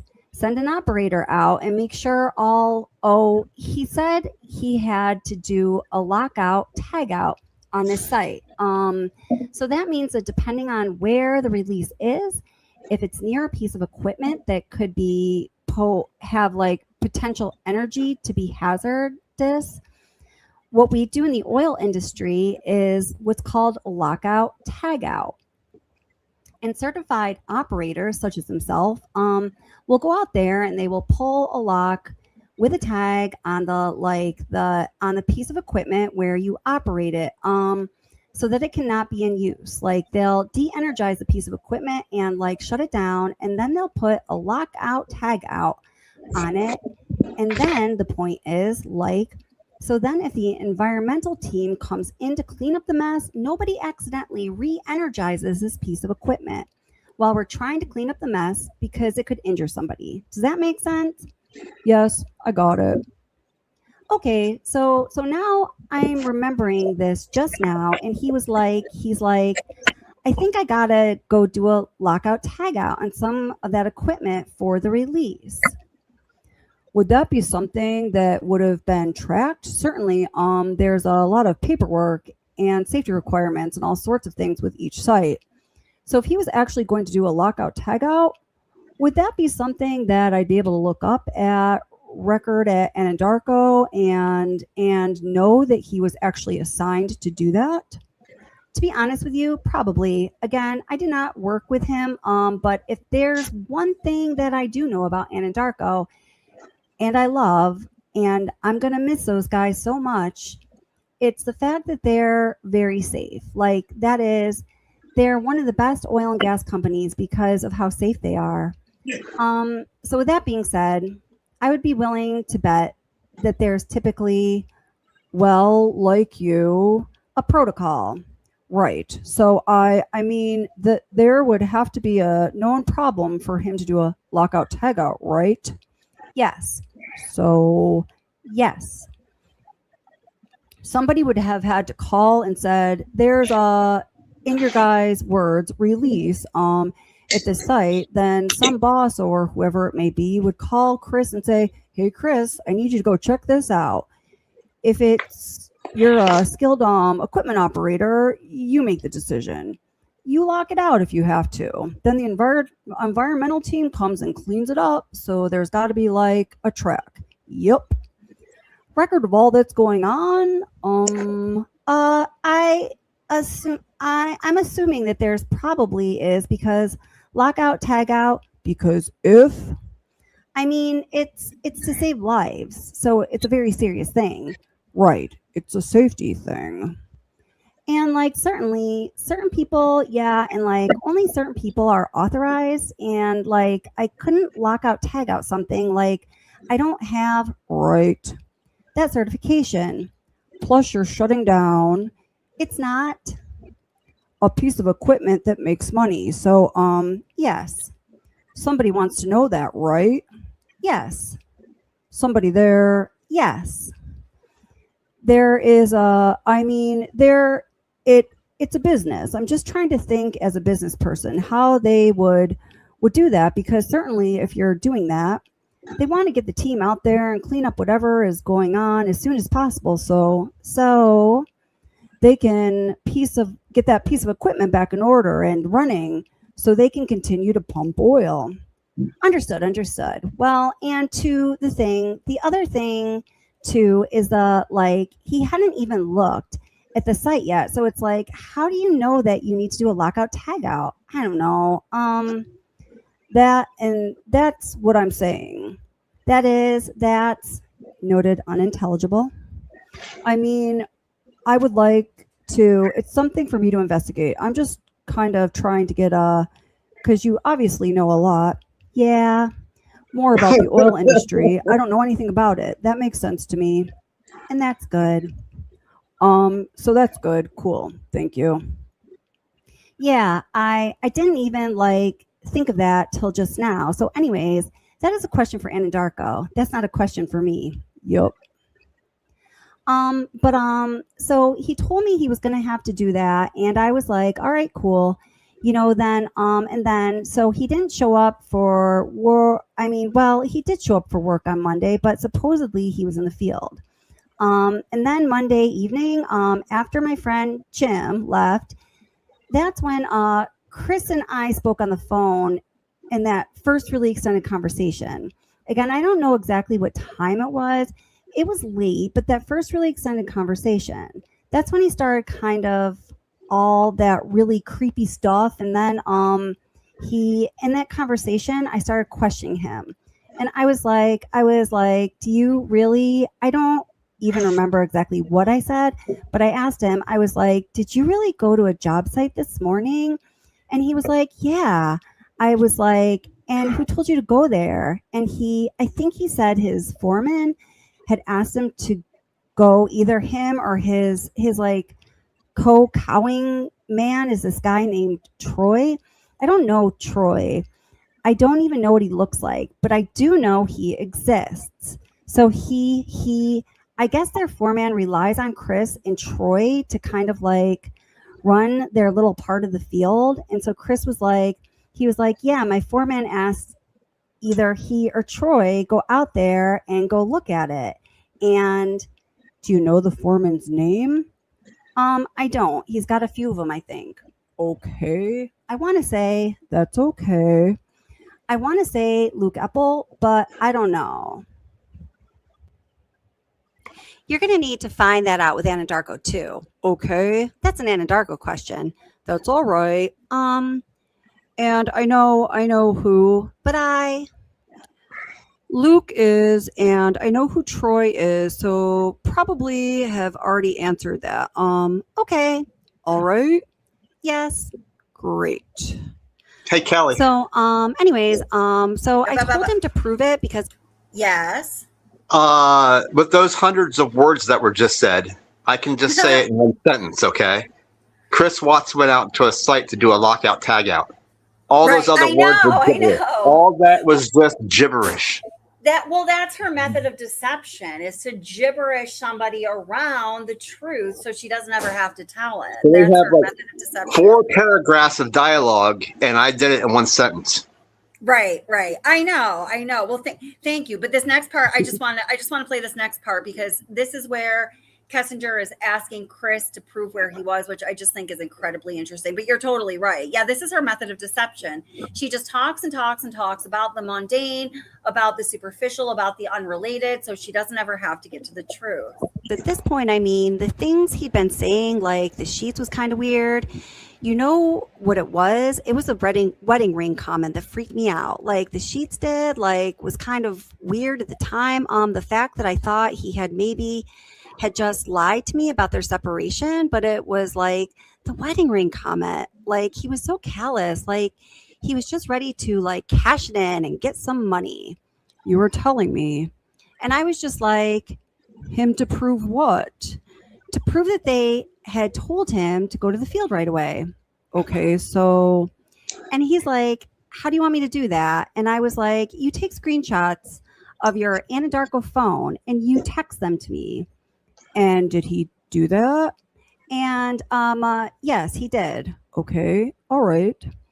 And he didn't send me the whole conversation, but there was 2 pictures of a release followed intermittently. Like there was text like on either side of the picture. And it looked, I didn't get everything. He just sent me like part of their conversation, and I didn't have dates and times on either. Like you couldn't see the dates and times of what he was sending me. So he could have been sending me something that was like not recent. It could have been something from like weeks ago and I wouldn't have known, but he sent it to me, and he sent it quick. Like it just like instantaneously when I asked him for it, like I was still on the phone with him, and right. Then I looked at it while I was still on the phone, and it made sense of what he'd been saying, but okay. The only thing in there, yeah, like it almost looked like someone. So the point of my emphasis there was Nicole Kessinger said that she didn't talk on the phone with Watts during the day on Monday, but then she's telling Komack this story about how she's on the phone with him Monday and she's asking for proof of where he was that morning, and he's actually sending her the proof. And she says, and he sent it to me while I was still on the phone. Whoops, lying dumb bitch. That's all I have to say about that. Now, I just found a video I just want to play really quick. It's from Mexi and Save Robbie. They actually went out to CERVI 319 while it was still standing. And the reason I just want to play a couple minutes of this is because they actually dig into the dirt, which may give us a better idea of just how long it might actually take to dig that incredibly horrible, disrespectful grave that he so tragically discarded his wife in. So I'm just going to bring that into the stream real quick. And again, this is Mexi and Save Robbie. This is actually CERVI 319 while it was still standing. Oil. Oh, and the their Wi-Fi out there. True Psych Ward also did a video of going out to CERVI 319 while it was still standing. These two are the only two I know that really did it. Some other people claim they did it, but they lied. Like, what's his name? The guy who's in trouble for like assaulting his girlfriend, that Jonathan dude, whatever his name is. Yeah, he wasn't actually a CERVI 319, but he acted like he was because there was 3 tanks, dumbass. But as they get close to CERVI 319, all of their service starts to go like this.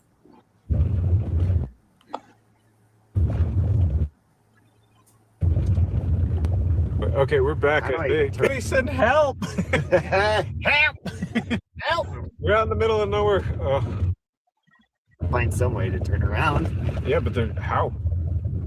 Dude, I don't even think we're supposed to be here. We can really use a Dodge right about now. Yeah. No. Wait, isn't that the gate? That's the gate. Is it?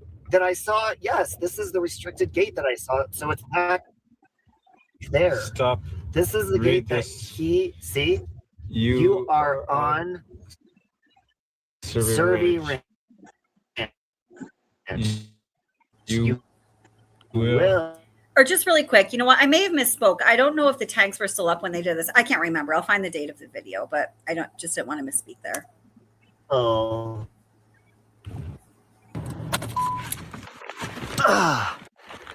Look at that. Isn't that beautiful? Mountains are that way. I'm sure there's rattlesnakes, so I don't really want to walk into that part. Hey, Caleb. Hey, Shelly. I'm gonna ram the gate. It is pretty, Charlotte. Looks devilish. I think it looks beautiful. Hey, BBT. Hey, Caffeine. Is that Caffeine Queen? Just Caffeine Q. See how hard the dirt is to dig there. Okay, so this is, watch carefully. They're going to start digging their hands or their feet or something in the dirt. I can't remember, but we'll get an idea of what the soil is like out there. What? Look. We're going to get attacked by a cow. Gene, stop. Because it was buffering again. Oh, you can't get any. Oh, you need signal for that app? No. The reader? So I was trying to show you guys that you were trying to say how hard the gravel is, or the dirt. I mean, get ready. Watch out for snakes and cows. I don't know if you saw those cows, but they were running. Can you see the tanks, or are they gone? Well, the tanks are over that way. Oh, he's got his paranormal. What? You hear that? Oh, is that supposed to be voices? Yeah.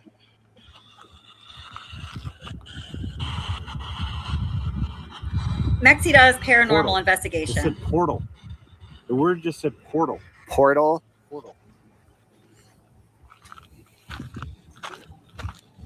My thing was buffering when I was moving over here, so I'm sorry if it buffers again, but we've been doing pretty good as far as the dirt looked pretty loose. Yeah, and again, you know, it does rain quite a bit this time of year, so it could have rained and it was morning. Portal? I want to walk up there to see, but just look out for snakes. He's going to say, Robbie, he's going to show the dirt again. They went out the same time of year as when this happened. It's like August or around then.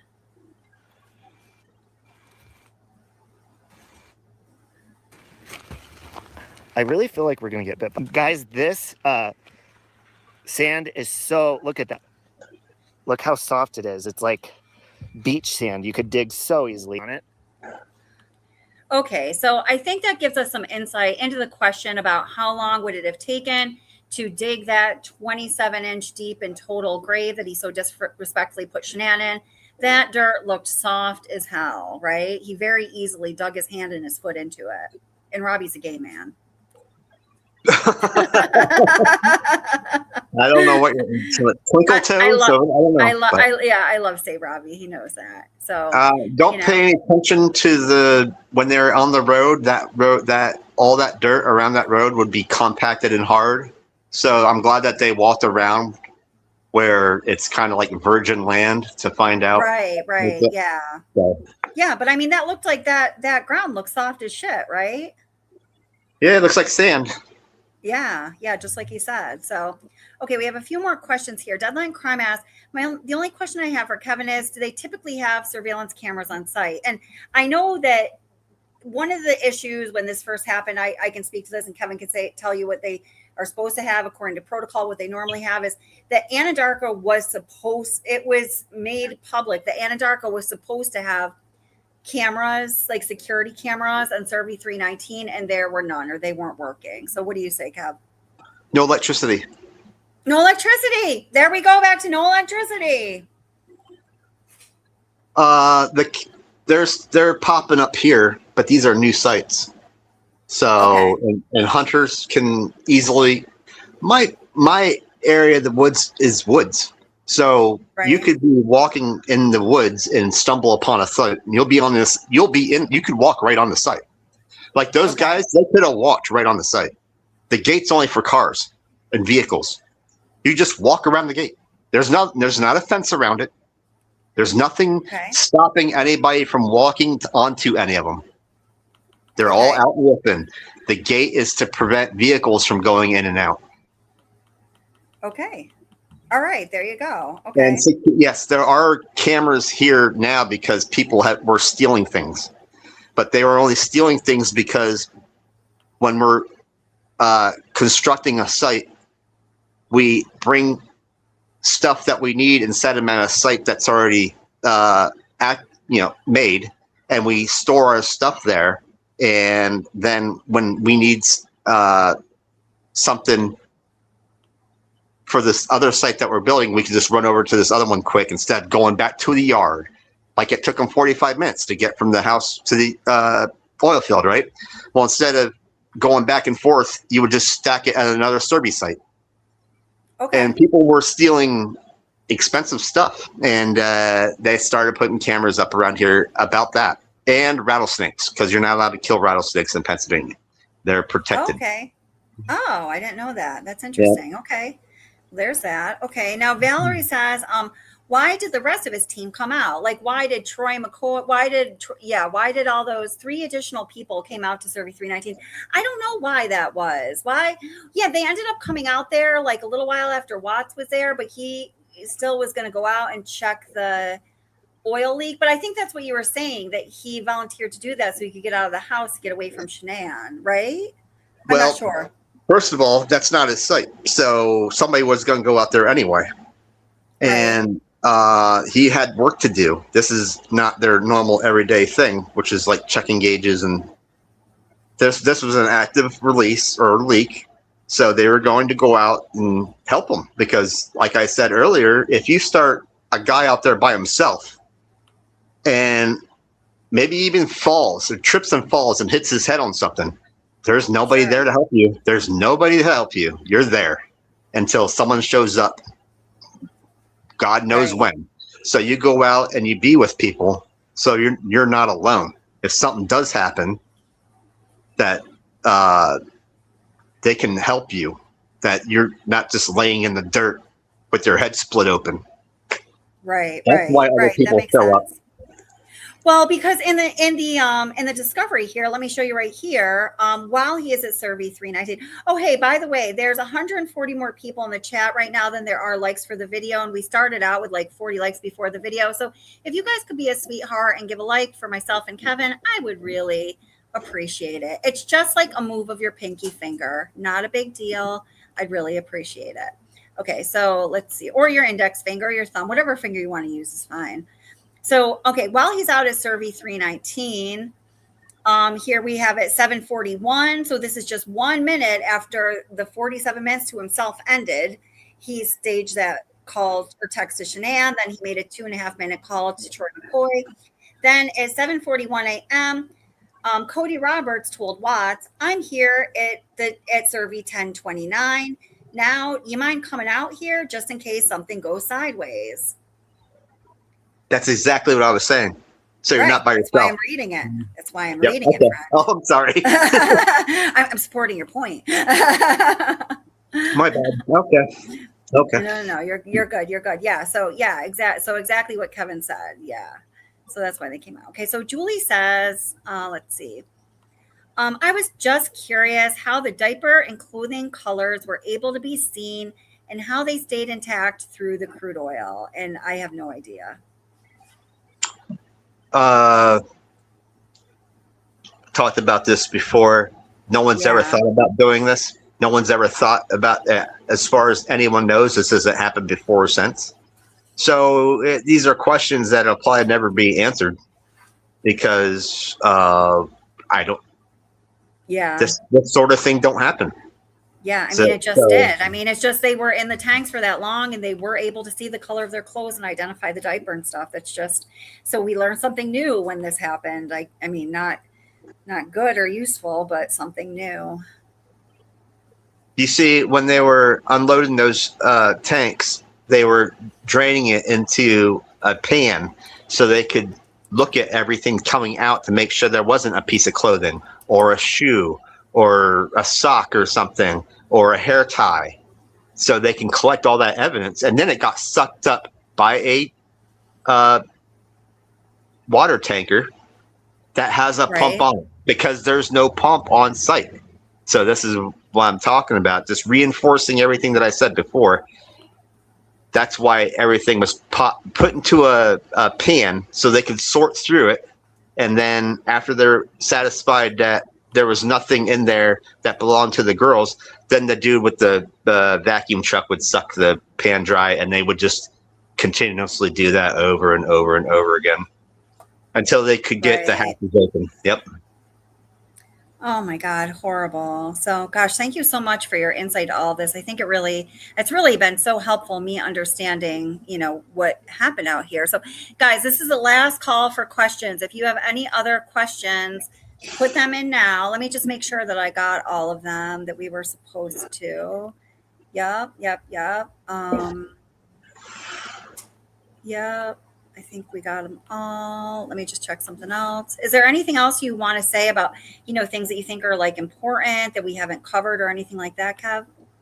Oh, wait, I just want to show them your pictures of like the thief hatches and stuff. I forgot to. Yeah, that's important because that shows exactly what you see when you go up there. There's just a lid that has maybe a gasket around it. There's no electronics. There's no sensors. Now, were you saying like the top of this lid was like as high as your waist? Now that I see, I think that the staircases are different on different heights because I remember like them being at my belt line, and when I saw those videos, they were about up to their knees. So I think the staircases can be higher and lower on some of them. Okay, I got but you. They're all 20 foot. They're 20-foot high tanks. Okay, and that's the hole that you're looking down into. Oh my God. Oh God, that makes me want to throw up. Sorry. And then there's one just to understand the size of it. Kevin put water bottle next to it so you can get the size of it relative to something that we know, an object that we know, which of course is a water bottle. And then same here, the water bottle. So right there's that hatch. That's the hatch you move to open the lid. Right behind that water bottle. That's what you would move to open the lid. It's that simple. Super easy breezy. And then there's that's it. That's all there is to it. Oh yeah, I mean it's just like such a simple mechanism. Then they're open because people will go there at all times of day for like the water truck guy. No one knows when the water truck guy is going to come out, but he's got to be able to get into that. So that's why they're not locked. So right. That's a really good point. And you have these locks that are on the gates are combination locks, and you would have like a 4-digit code that you put into the lock to open the lock, to open the gate, to get in. But after that, it's a free-for-all. There's nothing else locked up. What you can do is take the valves off, the handles of the valves off. That way, if someone goes up on the site, they can't turn the valves in any direction, like off or on, and destroy something or shut something down. You can just take the handles off the valves, and then they can't do anything unless they bring a big wrench with them that they can use. But that's a whole, other. But that's a security thing. And man, now I forget what I was gonna say. So the water truck guy comes at random with no schedule. Yeah. That's what he just said, right? Well, remember when you talked about the rain, and I think like a week or two ago there was rain. Well, you have your wellhead sits in a cellar, which is a hole in the ground, and that can fill with rainwater. And the whole platform that the tanks sit in, there's like a 2.5 foot, 3 foot high wall around it, which is called containment. And if you get enough rain, then the water will set in there. And instead of having bugs migrating there and mosquitoes and all that, you have a water truck come out and suck the wellhead cellar dry and suck the containment dry. And then while you're at it, hey, take 2 feet of the water out of the tanks with you, because that's what a truck holds. So every truck unloading a tank takes 2 feet out of it. So if you have, I think it was 9 and 4, 9 foot in one and 4 foot water in the other. That's what I think it was. Okay. So you would need like a total of 6, 7 trucks altogether. Okay. All right. And you would have, you're not going to get all the water out just by that alone. You're going to have them like stand by as you open up the hatches, because that hatches goes straight to the ground. And there would have been like probably inches of sediment down at the bottom, and those girls would end up being on it because you drained all the water out. And so as you drain the water out, they would go down with the water. And I mean, sad. Sorry. Yeah, you can't talk about this and not, it's horrible. I feel bad a lot because I'm saying things that sound totally horrible, but how do you explain? But the fact of the matter is, this is just horrible. There's no nice way about it, Yeah, that's what. It is really disturbing, and I see it every day. I go and and it's just I don't know. It's disturbing to me that someone could do something like that, and I don't know. And he's just as happy as taking shit in prison. It's almost like it's just unbelievable, like how he's behaved afterwards as well, Oh, if there's a question about the sheet, it's time. Yeah. He ran out of time. Yeah, I think he was just all over the fucking place. I think he was an anxious ball of adrenaline that morning, and he just did a lot of stupid things. He did a lot of stuff, but he's running out of time, and those guys are showing up. They're coming. Any minute they can be driving up that lease road and seeing what he's doing.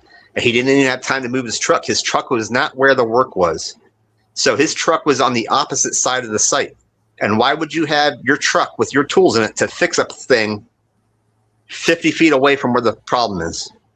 So you got, what I learned is about, you look at the attitude of a place when you go up to it. You see who's there. You see where they're at. That way, if you see a pickup truck by the wellhead, you can pretty much guess that someone's at that wellhead. Because why would you not? Why would you park far away from where you're supposed to be working? Because your tools are in the truck, so you keep your tools next to you. You don't go walking across the site. Oh, I got the wrong wrench. Walk across the site. Oh, this is a good one. How about that dude that said he put a wrench on the bumper? I know. I was just trying to find it, or like Troy McCoy said he lost his wrench, or.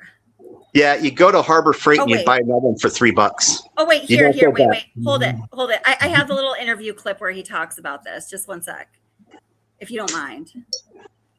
No, go ahead. Let me just go back like 1 minute before. I just want to comment on it because there are things that you don't do. Now, these people make excuses for the things that they do. It just makes no sense to someone like me. Right. Okay, here. Let me bring this in. Then you can give a comment on that, and then we'll get wrapping up. And so many people are saying thank you, Kevin, for giving so much insight. M10 says this is great because it's a common knowledge. Thank you. And then Miss Alyssa says,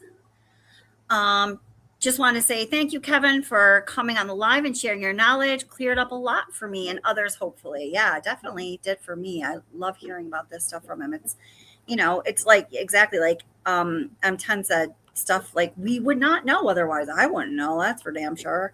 All right, here. Let's listen to Troy McCoy be an idiot. Let's see. Is this it? Hold it. I've got so many videos up right now. I think this is it. Okay. Key enter. Oops. No. Wait, which one is it? Hold it. Wait. Sorry. It is. Dude, I just had it up, I swear. I do this for all you people. I do this for all you guys because I know that you don't know, and it is kind of like a secret thing that goes on out in the wilderness that no one knows about, and because you're out there by yourself, and this is why I want you to understand it better for yourselves about how easy it could have been. It's not a big complex thing. Right. And it's you so just many run people struggle with wanting to understand this, so it's really just very helpful. And that's why we stick with 319 because that's as basic as it comes. Now, if you come to Pennsylvania with the new sites, yes, there'll be cameras, and yes, there'll be other things because this is more. This is modern. We have more modern stuff up here. This is all brand new within the last 10 years. Because of fracking. Yeah. Yep. Exactly. Okay. Oh, sorry. I didn't mean to start playing that. No, okay, here. Let me. Exactly what it was. Yep.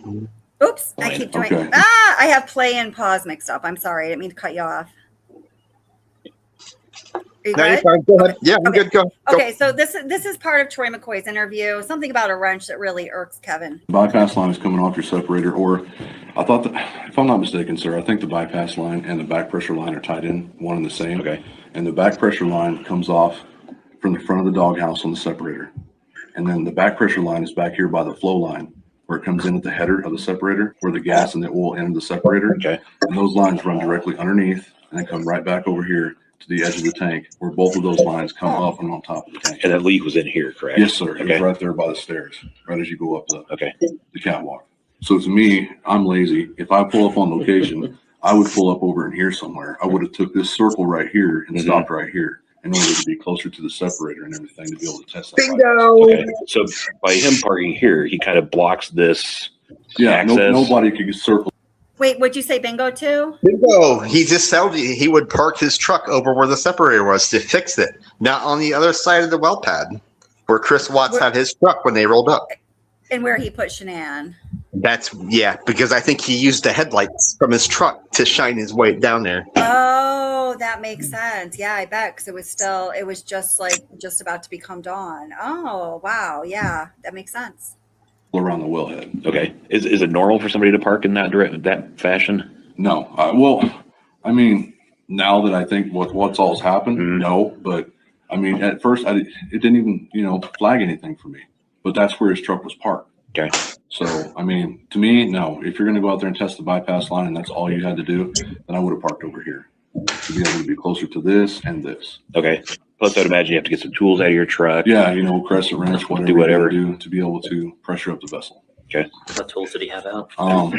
Whenever I got there, everybody carries a crescent wrench in their back pocket. Whenever I arrived on location, he used his shovel to dig out the hole right there at the bypass line. Mm-hmm. And then whenever I got there, they'd already verified that the bypass line or back pressure line, whichever one that is, failed, and that it was leaking underneath ground because you could see like a little bitty puddle right there. And Chad McNeil, when he got his lockout tag out, he put it on the bypass line. And I think they did the bypass line at the separator to make sure it's locked out in both directions so pressure couldn't get in there and feed any more up so we wouldn't have any further contamination. And then after that, Chad and Melissa, they pulled away since I parked over here with Chris, and Chris had went back to his truck to check his phone. So I grabbed a shovel from right here and I walked it back over to his pickup and handed it to him. And he said, no, there's still, since that stain's still there and the dirt's already stained, we're going to put that back in there. So then he filled back in the hole and then he came back over to the pickup. And then after that, he left first because I told him I grabbed the gate. So he got out of here, went through, and then I followed behind him and I closed the gate behind me.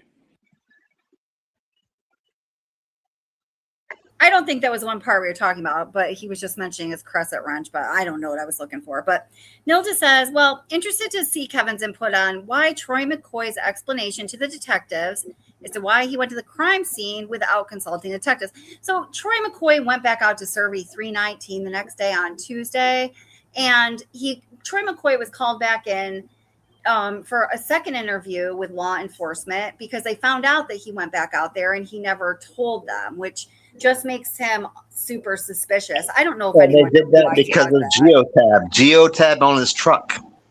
That's right. And we didn't touch a that's geotab. something we didn't even talk about geotab. Nope. Okay, wait. Let me ask you a couple of geotab questions that people just forgot to ask tonight because they're the questions that we should be asking. So geotab. So geotab. Does geotab is the computerized system that measures metrics in the fleet trucks for the purpose of measuring basically tell me if I'm wrong, safety things to limit their exposure, like, lawsuit wise or insurance wise, right? Yes, exactly. Okay. So would geotab, does it account for like the weight of passengers in the truck? So like, for example, if somebody were in the passenger seat, let me finish my question, Kevin. The audience needs to know what I'm asking. Okay. So would geotab account for the weight for passengers in the truck? Now I start all over again. Like if somebody were in the passenger seat or in the two back seats, those bench seats, would geotab alert, somebody at Anandarko of that? Now you may answer.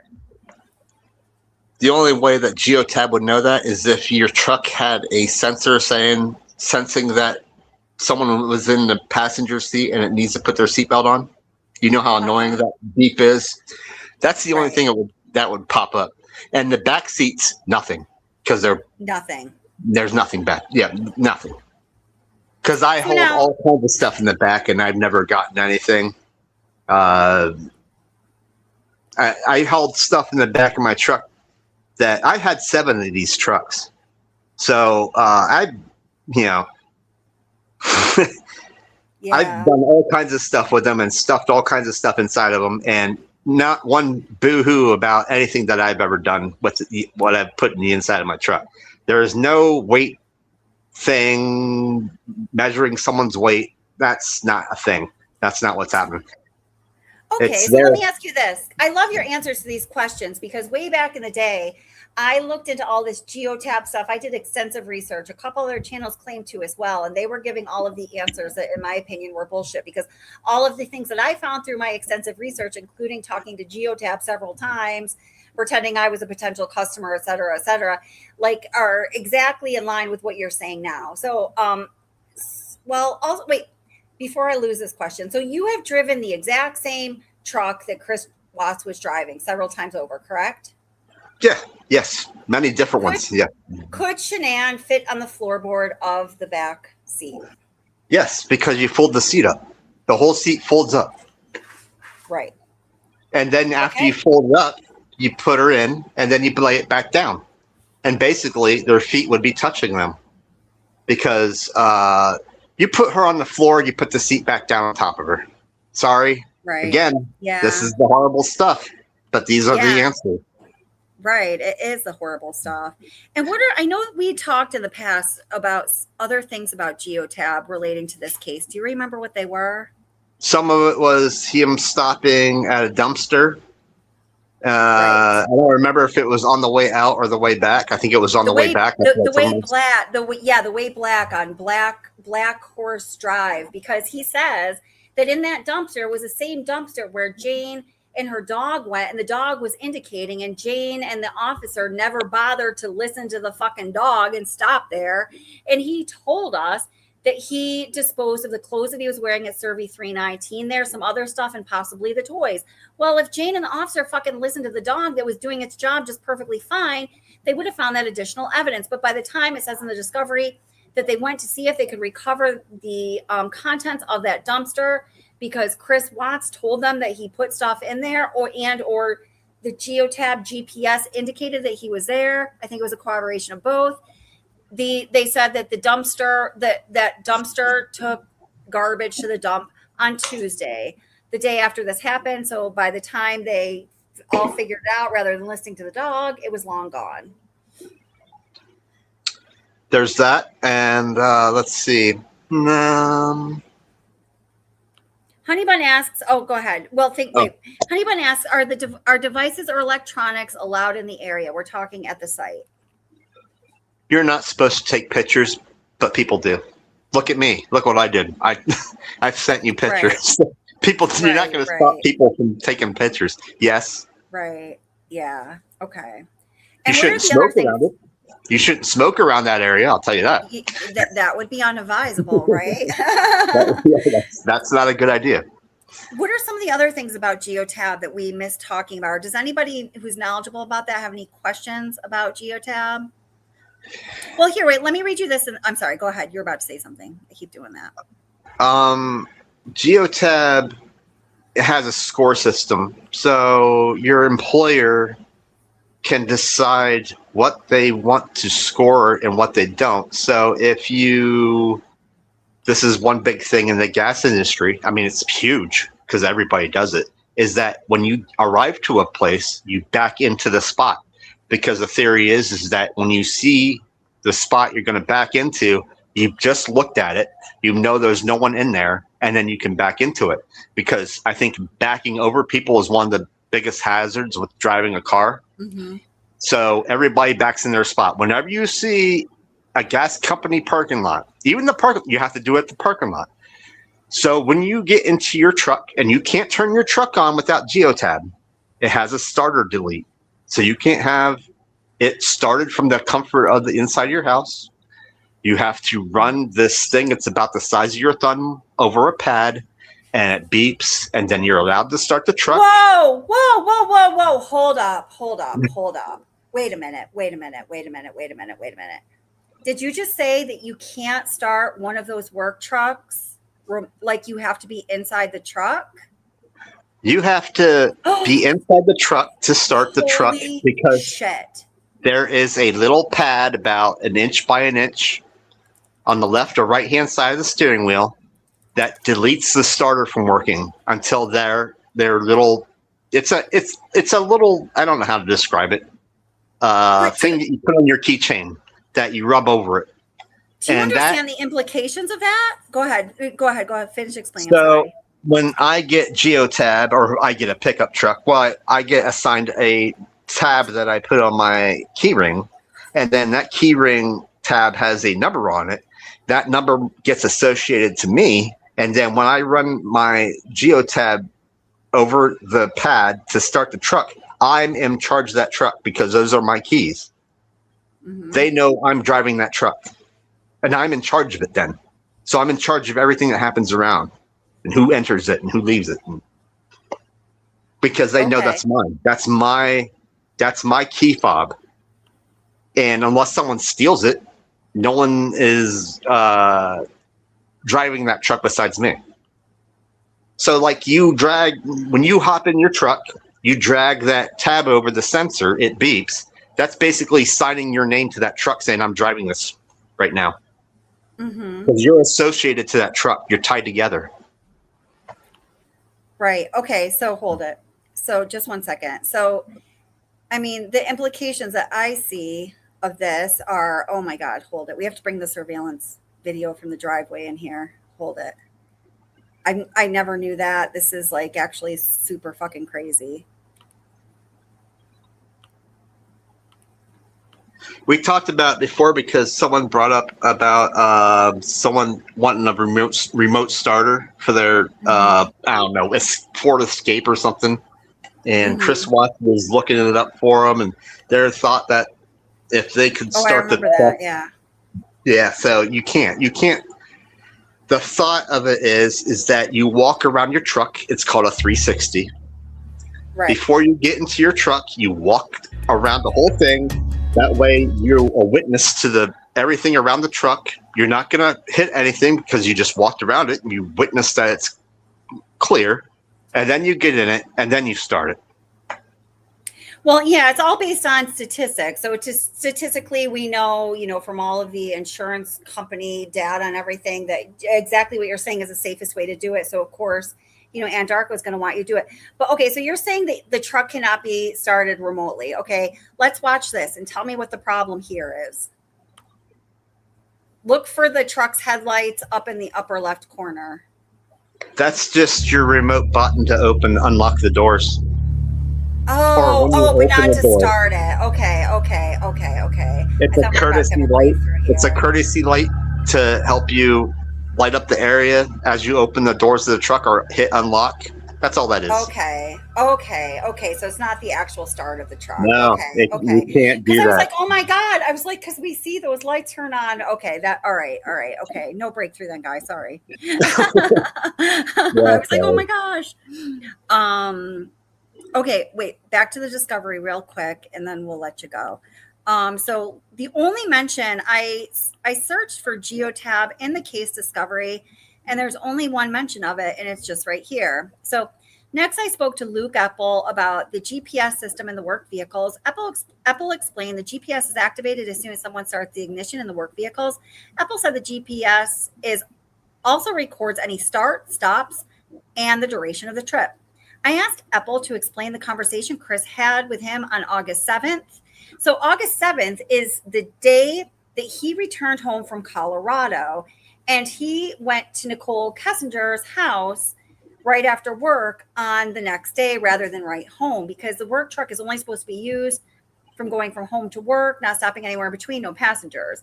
Epple said Chris told him that he and his wife Shanann were having some issues they were trying to work out. Epple said Chris did not tell him he and Shanann were separating, but warned Epple if he saw anything goofy on his geotab GPS log, it was possibly due to him, Chris, staying at a friend's house. So this was Chris's way for covering for being at Nicole Kessinger's house without getting in trouble with Anandarko, because the geotab was going to pick it up. Yes, and guess why he can say that? Because Nicole Kessinger doesn't matter to Anandarko. She don't have her own truck. Because if she did, her truck would be parked next to his, or they would be in the same parking lot, and they would know that those two trucks are sitting next to each other. They don't even know where she lives. So they're saying that he stays at whatever Franklin Court address. I'm just saying whatever her address is, that it has nothing to do with her when you first look at it, because no one cares about her. She's not important enough to. Well, given a vehicle is a big deal. Like I was given a vehicle and I was given a cell phone, and what else do you need? And I didn't have the strict things that he does. I could do whatever I wanted. Like I would go get pizza. I would do whatever I wanted to in my work truck. I didn't have any limitations or anything at all. They just let me go.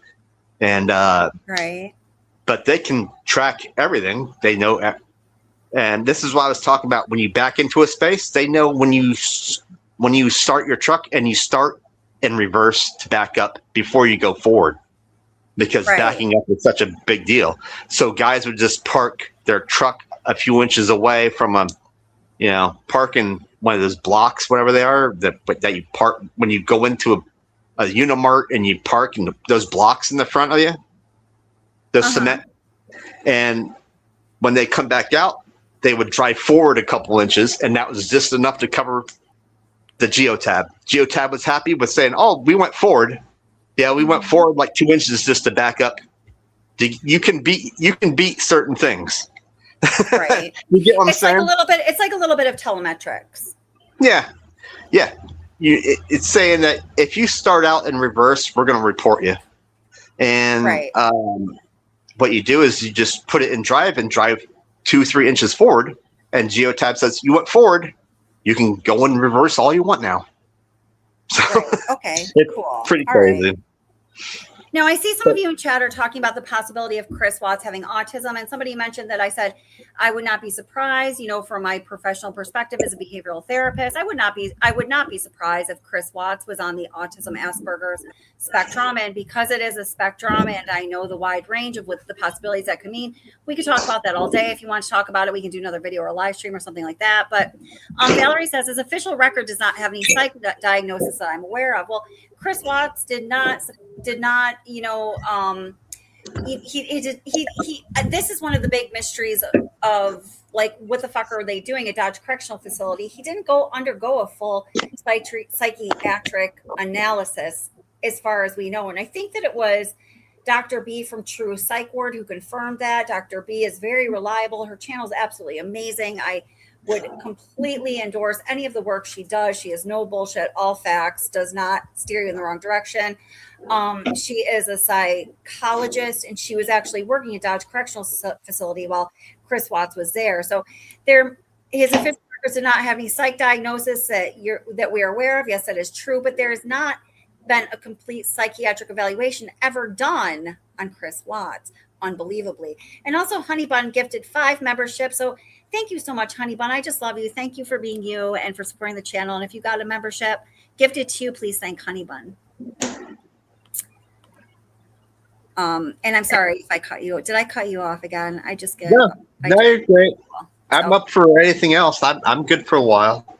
If you want to end it, we can end it, or I'm good for a while. Does anyone have any questions? I'm going to give you a few more moments for any possible questions. We already went over this truth over verdict. But that's okay. Is there sensors that go off at the office when the hatch is open? There are no sensors on the hatches. There's no electricity, therefore no sensors. So just remember, no electricity. So anything that would require that does not exist at the site. That's right. There is nothing. They run themselves. They don't need electricity to do anything. So, yep. If you want something special to happen, you have to bring it on site. Right, exactly. So, I feel like there's something else about Geotab that we're forgetting that was important, but I can't remember right now. I'm getting a little tired too. And I've only been up since 10. Oh my God, you bum. I know. It's Baker's Saturday. hours. We call those baker's hours. A part-timer. Right. Yeah, see, because I'm just like looking at I'm looking at another channel that says Geotab data proves, what does it say? I'm not going to tell you the channel, but I always knew this was wrong. Geotab data proves that Bella and Cece were not transported in Chris Watts' work truck. Sorry, red blank. That's not it. You got that wrong, which I always knew. Well, you just say show the evidence of it. What show what Geotab says, because there is none. There is no evidence of that. So a lot of these trucks, they're work trucks. They're not like an SUV that has all the bells and whistles and all that stuff. There's all these sensors. There's a guy in the right rear seat that don't have the seatbelt on. If you look at that back seat of his truck, it's bare bones. There ain't nothing special about it. So there's no sensor saying that, what weight is in what truck. And when he loads his people into that truck, you don't see the truck like sink at all, because it's an F-250. It's rated to haul like 10,000 pounds. So you're not going to see it sink with 160 pounds going in it. So you're saying when Shanann was put in the back of the truck, people say, she couldn't have been put in the truck because when he's walking back and forth, there's no point at which you see like movement in the truck indicative of the weight of Shanann's body being placed in the truck. But it wouldn't do that because it's not a heavy duty truck. Hyundai, right? It's got stiffer springs that allow it to take more weight. And if you put 300 pounds in it, you're not going to see a difference. If you put 600 pounds in it, you're not going to see a difference. Right. So it doesn't matter. It carries all that equipment in the back, and Right. All right. Let's see if. What I find is how he got her in. That's interesting. What's so interesting about that video at Nate's house is what you don't see, because that darn bush. I know that fucking bush. I know. I'm gonna go. Like getting her in that thing bush. Is. I understand that people don't believe it, but I mean, and I think there's a point during. I think there's a point during that video, and we talked about on live stream kind of recently where, and I don't know if this is it, but what I see is Chris Watts' head is kind of bopping up and down, and he's going from the house to the truck. He's moving slower, and it looks like he's walking backwards.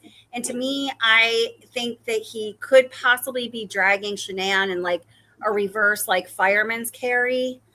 Why don't we have that doorbell camera? That's what I want to know. Wouldn't that doorbell camera see that driveway that caught Shanann coming in? Because Nicole Kessinger pulled up front. Nicole Atkinson, I'm sorry, pulled up front. Oh, what I believe. He backed his truck into the driveway. Oh, you're right. Okay. It would have seen his truck. That's probably one of the many things that were not shared with us by Weld County.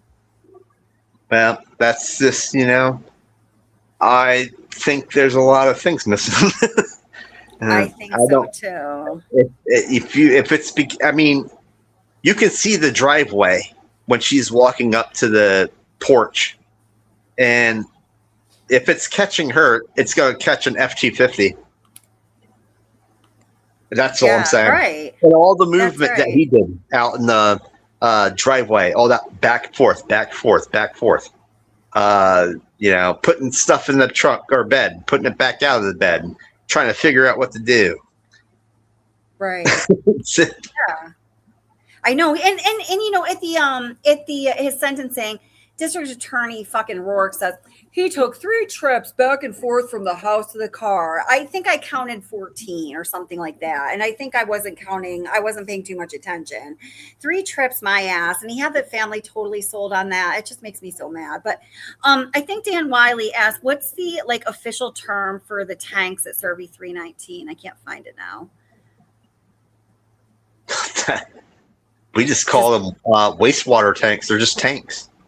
For the types of tanks. Okay. Here's something that I want to just say something. Like when Texas people come up here and they work with me, we have different terms of things. So they'll say something, I have no idea what they're talking about.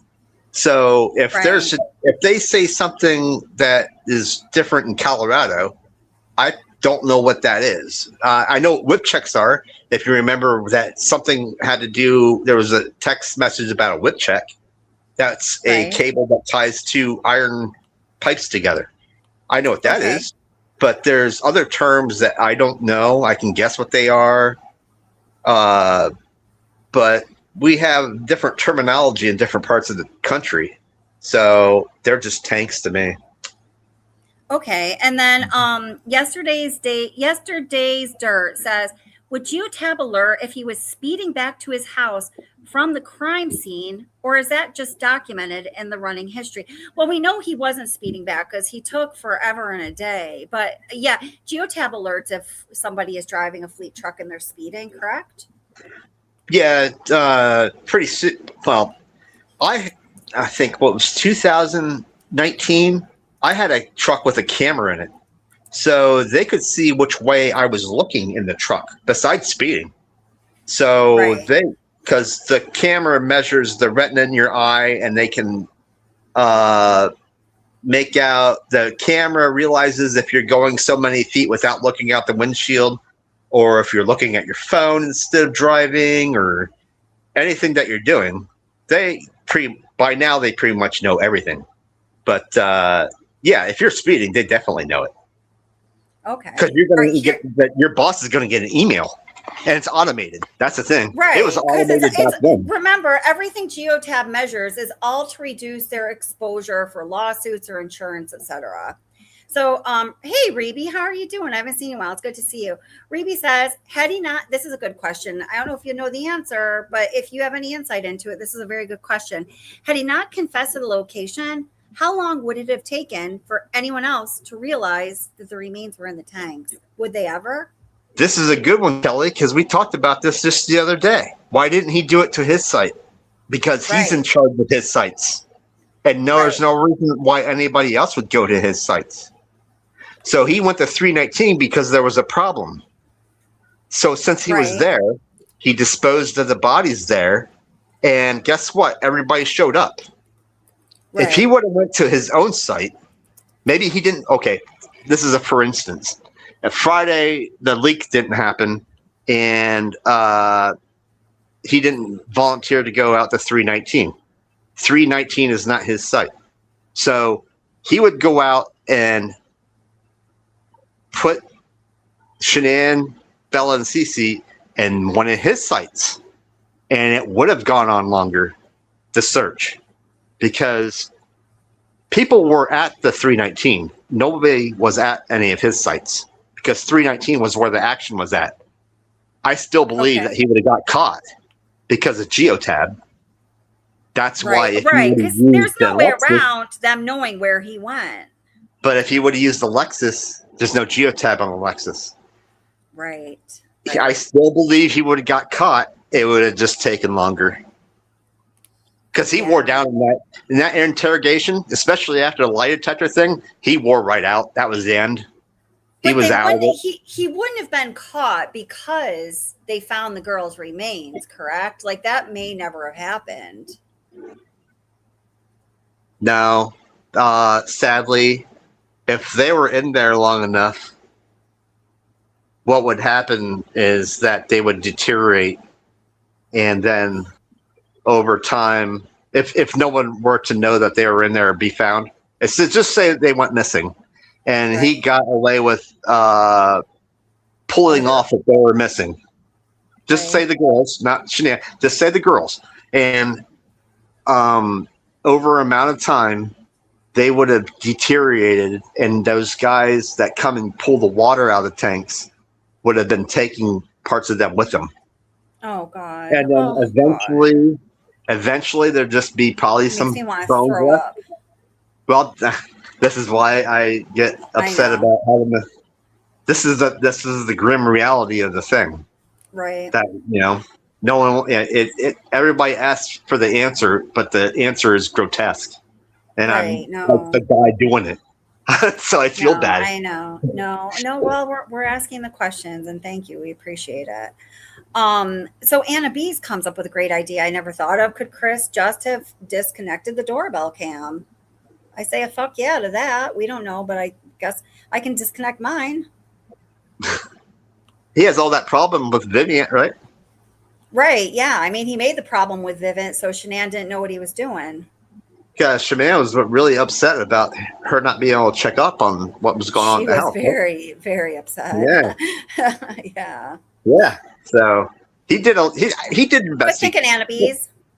He did the best he could. He stalled her as long as long as he probably could, but the time just ran out.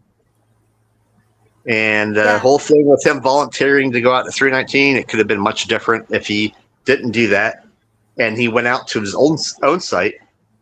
He would still be tracked to go into one of his own sites. Right. Would anybody think that these girls were in those tanks? Probably not. Because who would have done something? It's just unthinkable. And I've been in there, I've been doing this for 19 years. That's unthinkable still, even though I know what happened. Oh, I know. So. Sure is. Oh, who would have thought? Oh, I have to go out to 3. So he's tangled in a web of, I have to do this, yet I have a responsibility. So I said I would do this. I would be out there at like 6 or 7 in the morning. I have to do this. Right. So, but I also have these 3 bodies I have to get rid of, So I mixed the 2 together. I mixed them together. I can do both of them. and I can get rid of what I need to get rid of at 319 and then be on site when everybody else shows up and fix the problem. And then he's Superman, you know? Right. Okay. Honey Bun asks, do you have to leave the truck running while it's at the site? No, they don't like it running. Running is bad. Actually, with Geotab, well, this is after this happened, not because of this, but to save fuel, if you had your truck running and you were parked for more than 5 minutes, this loud alarm would go off. So you turned the truck off because they wanted to save fuel. So no, you don't want your truck running at 319 or anywhere else. Okay, cool. Awesome. Cool. And then Pink says, and Pink is a nurse, and I definitely trust Pink. I was not aware of this. I thought differently, but just that she said something differently, and I wanted to read it. She could be right. He was already evaluated by a forensic specialist, psychiatrist, and was never diagnosed as autistic. And I also saw that you don't feel that he meets any of the criteria for autism, but you know, evaluating for autism is you know, if you do it correctly, it's kind of a complex process. I personally do believe he could demonstrate some of the preliminary criteria that would cause somebody to do an analysis and a deeper evaluation for autism. I don't know. I don't feel super strongly one way or the other about it, but I did just want to say that because, you know, it's just like a different side of things. But he's definitely just different. I think we can all say that. And then let me just see here. Give me 1 second here. You're awesome, Kevin, for hanging out with us for so long. And so many people are saying thank you, and really appreciate what you're doing. I do it for you people. Yeah, he does it for the people. So, all right, no, we're good. And like I said, everything I said, no opinion. That is not my guess or opinion. If I don't know something, I'll tell you straight out that I don't know. But sure, I'm telling you as a fact how things are. Right. And that's what we want. We like the facts around here. We do. We definitely do. All right. Let me see if we have any more questions here. Then I think we're going to wrap things up. But guys, thank you so much for being here. And if you haven't, would you please just do me a favor and click the like? I'd really appreciate it. But mostly I'm just happy that you're here. Thanks for turning out tonight. Sky Dream asked, when was he evaluated? Maybe Pink, if she knows the answer, can answer you that. When did that increase? Oh, intermittent explosive disorder. Kiwi Mantra, I'm not sure if there's a definitive correlation, but let's see. His coworkers called him Rayman. Well, they said apparently that was because he had like a very good memory, like a really, really good memory. So I think I'm going to wrap this up. Thank you so much. You are the absolute best. We all appreciate you. So many people said thank you, and you've been so generous with your time, especially since you've been up at 4 a.m. And I just appreciate the heck out of you. Like I said, I do it for you. That's all. I want you to. I wish I could ask questions to the things that I want to know, and someone would give me the answer. So I have stuff, and what really makes me mad is when, like that in the very beginning with the interview and that CNN thing, you're just pulling stuff out of your ass, dude. Oh, I know. That guy was like such an incredible dumbass. That stuff don't even exist. So it's like and then people believe that, and then you have to be like, no, not. First of all, the basis of it don't exist. So if you start picking away at the very beginning of the theory, none of it makes any sense after that. You have to start with the basic thing at the very beginning. And until you prove anything wrong, then you're on the right track. But when you start out being wrong, you're a problem. It's a problem. And that's, when I first saw this, you doing this, because you're the first, I think it was during COVID. Because I was like, oh, these are some weird theories in the comments and stuff. I'm like, this is not how things go. And this whole thing evolved into, with me being involved with this channel and everything, is no, that's not how things are. No, that's not.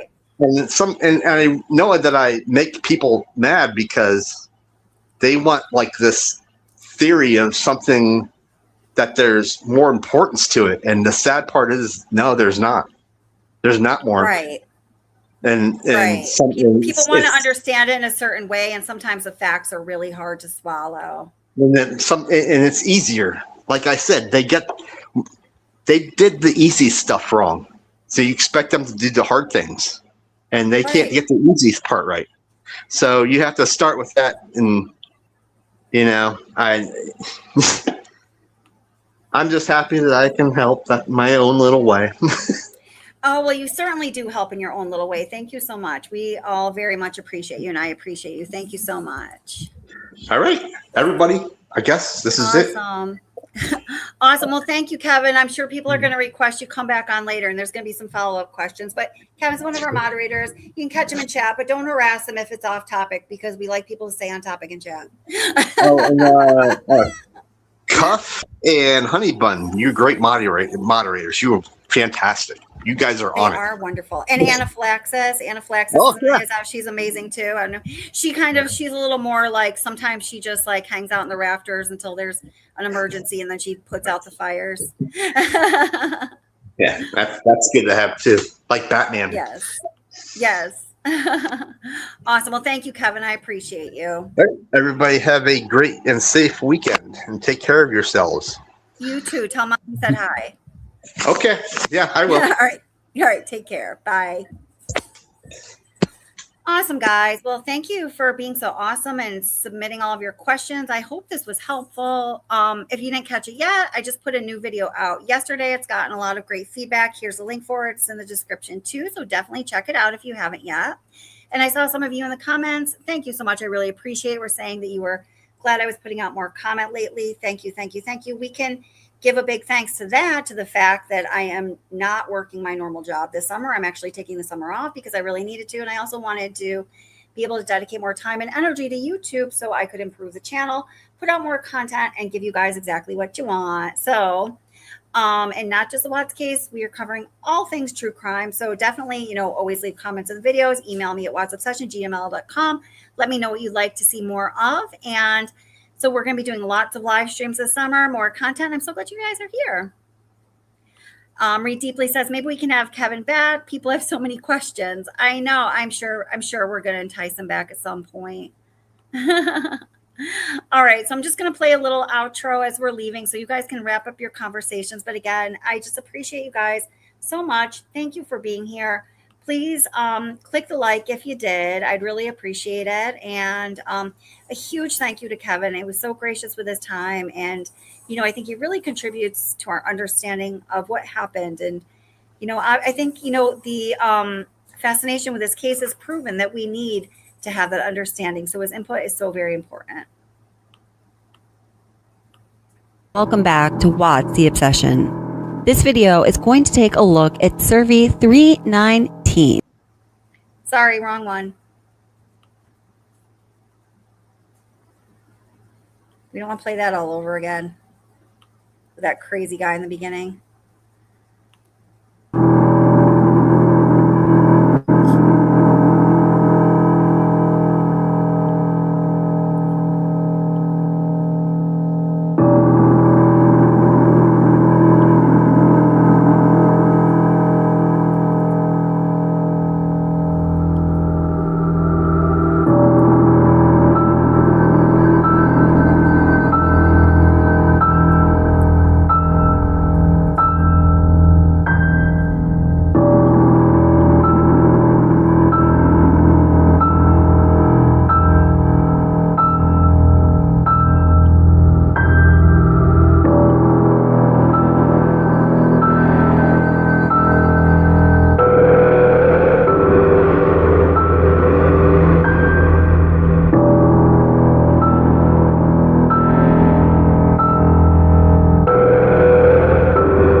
sleep in your bed like a big girl. I want to sleep in your bed.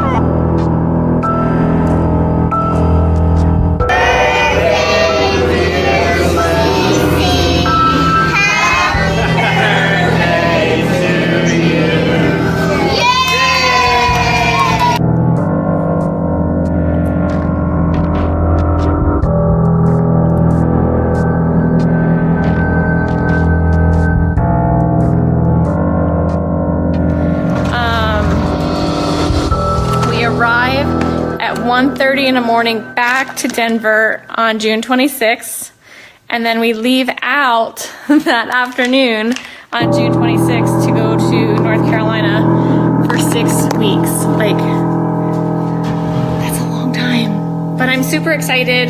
It's gonna be fun. We get to spend time with the family, which is always fun, adventurous.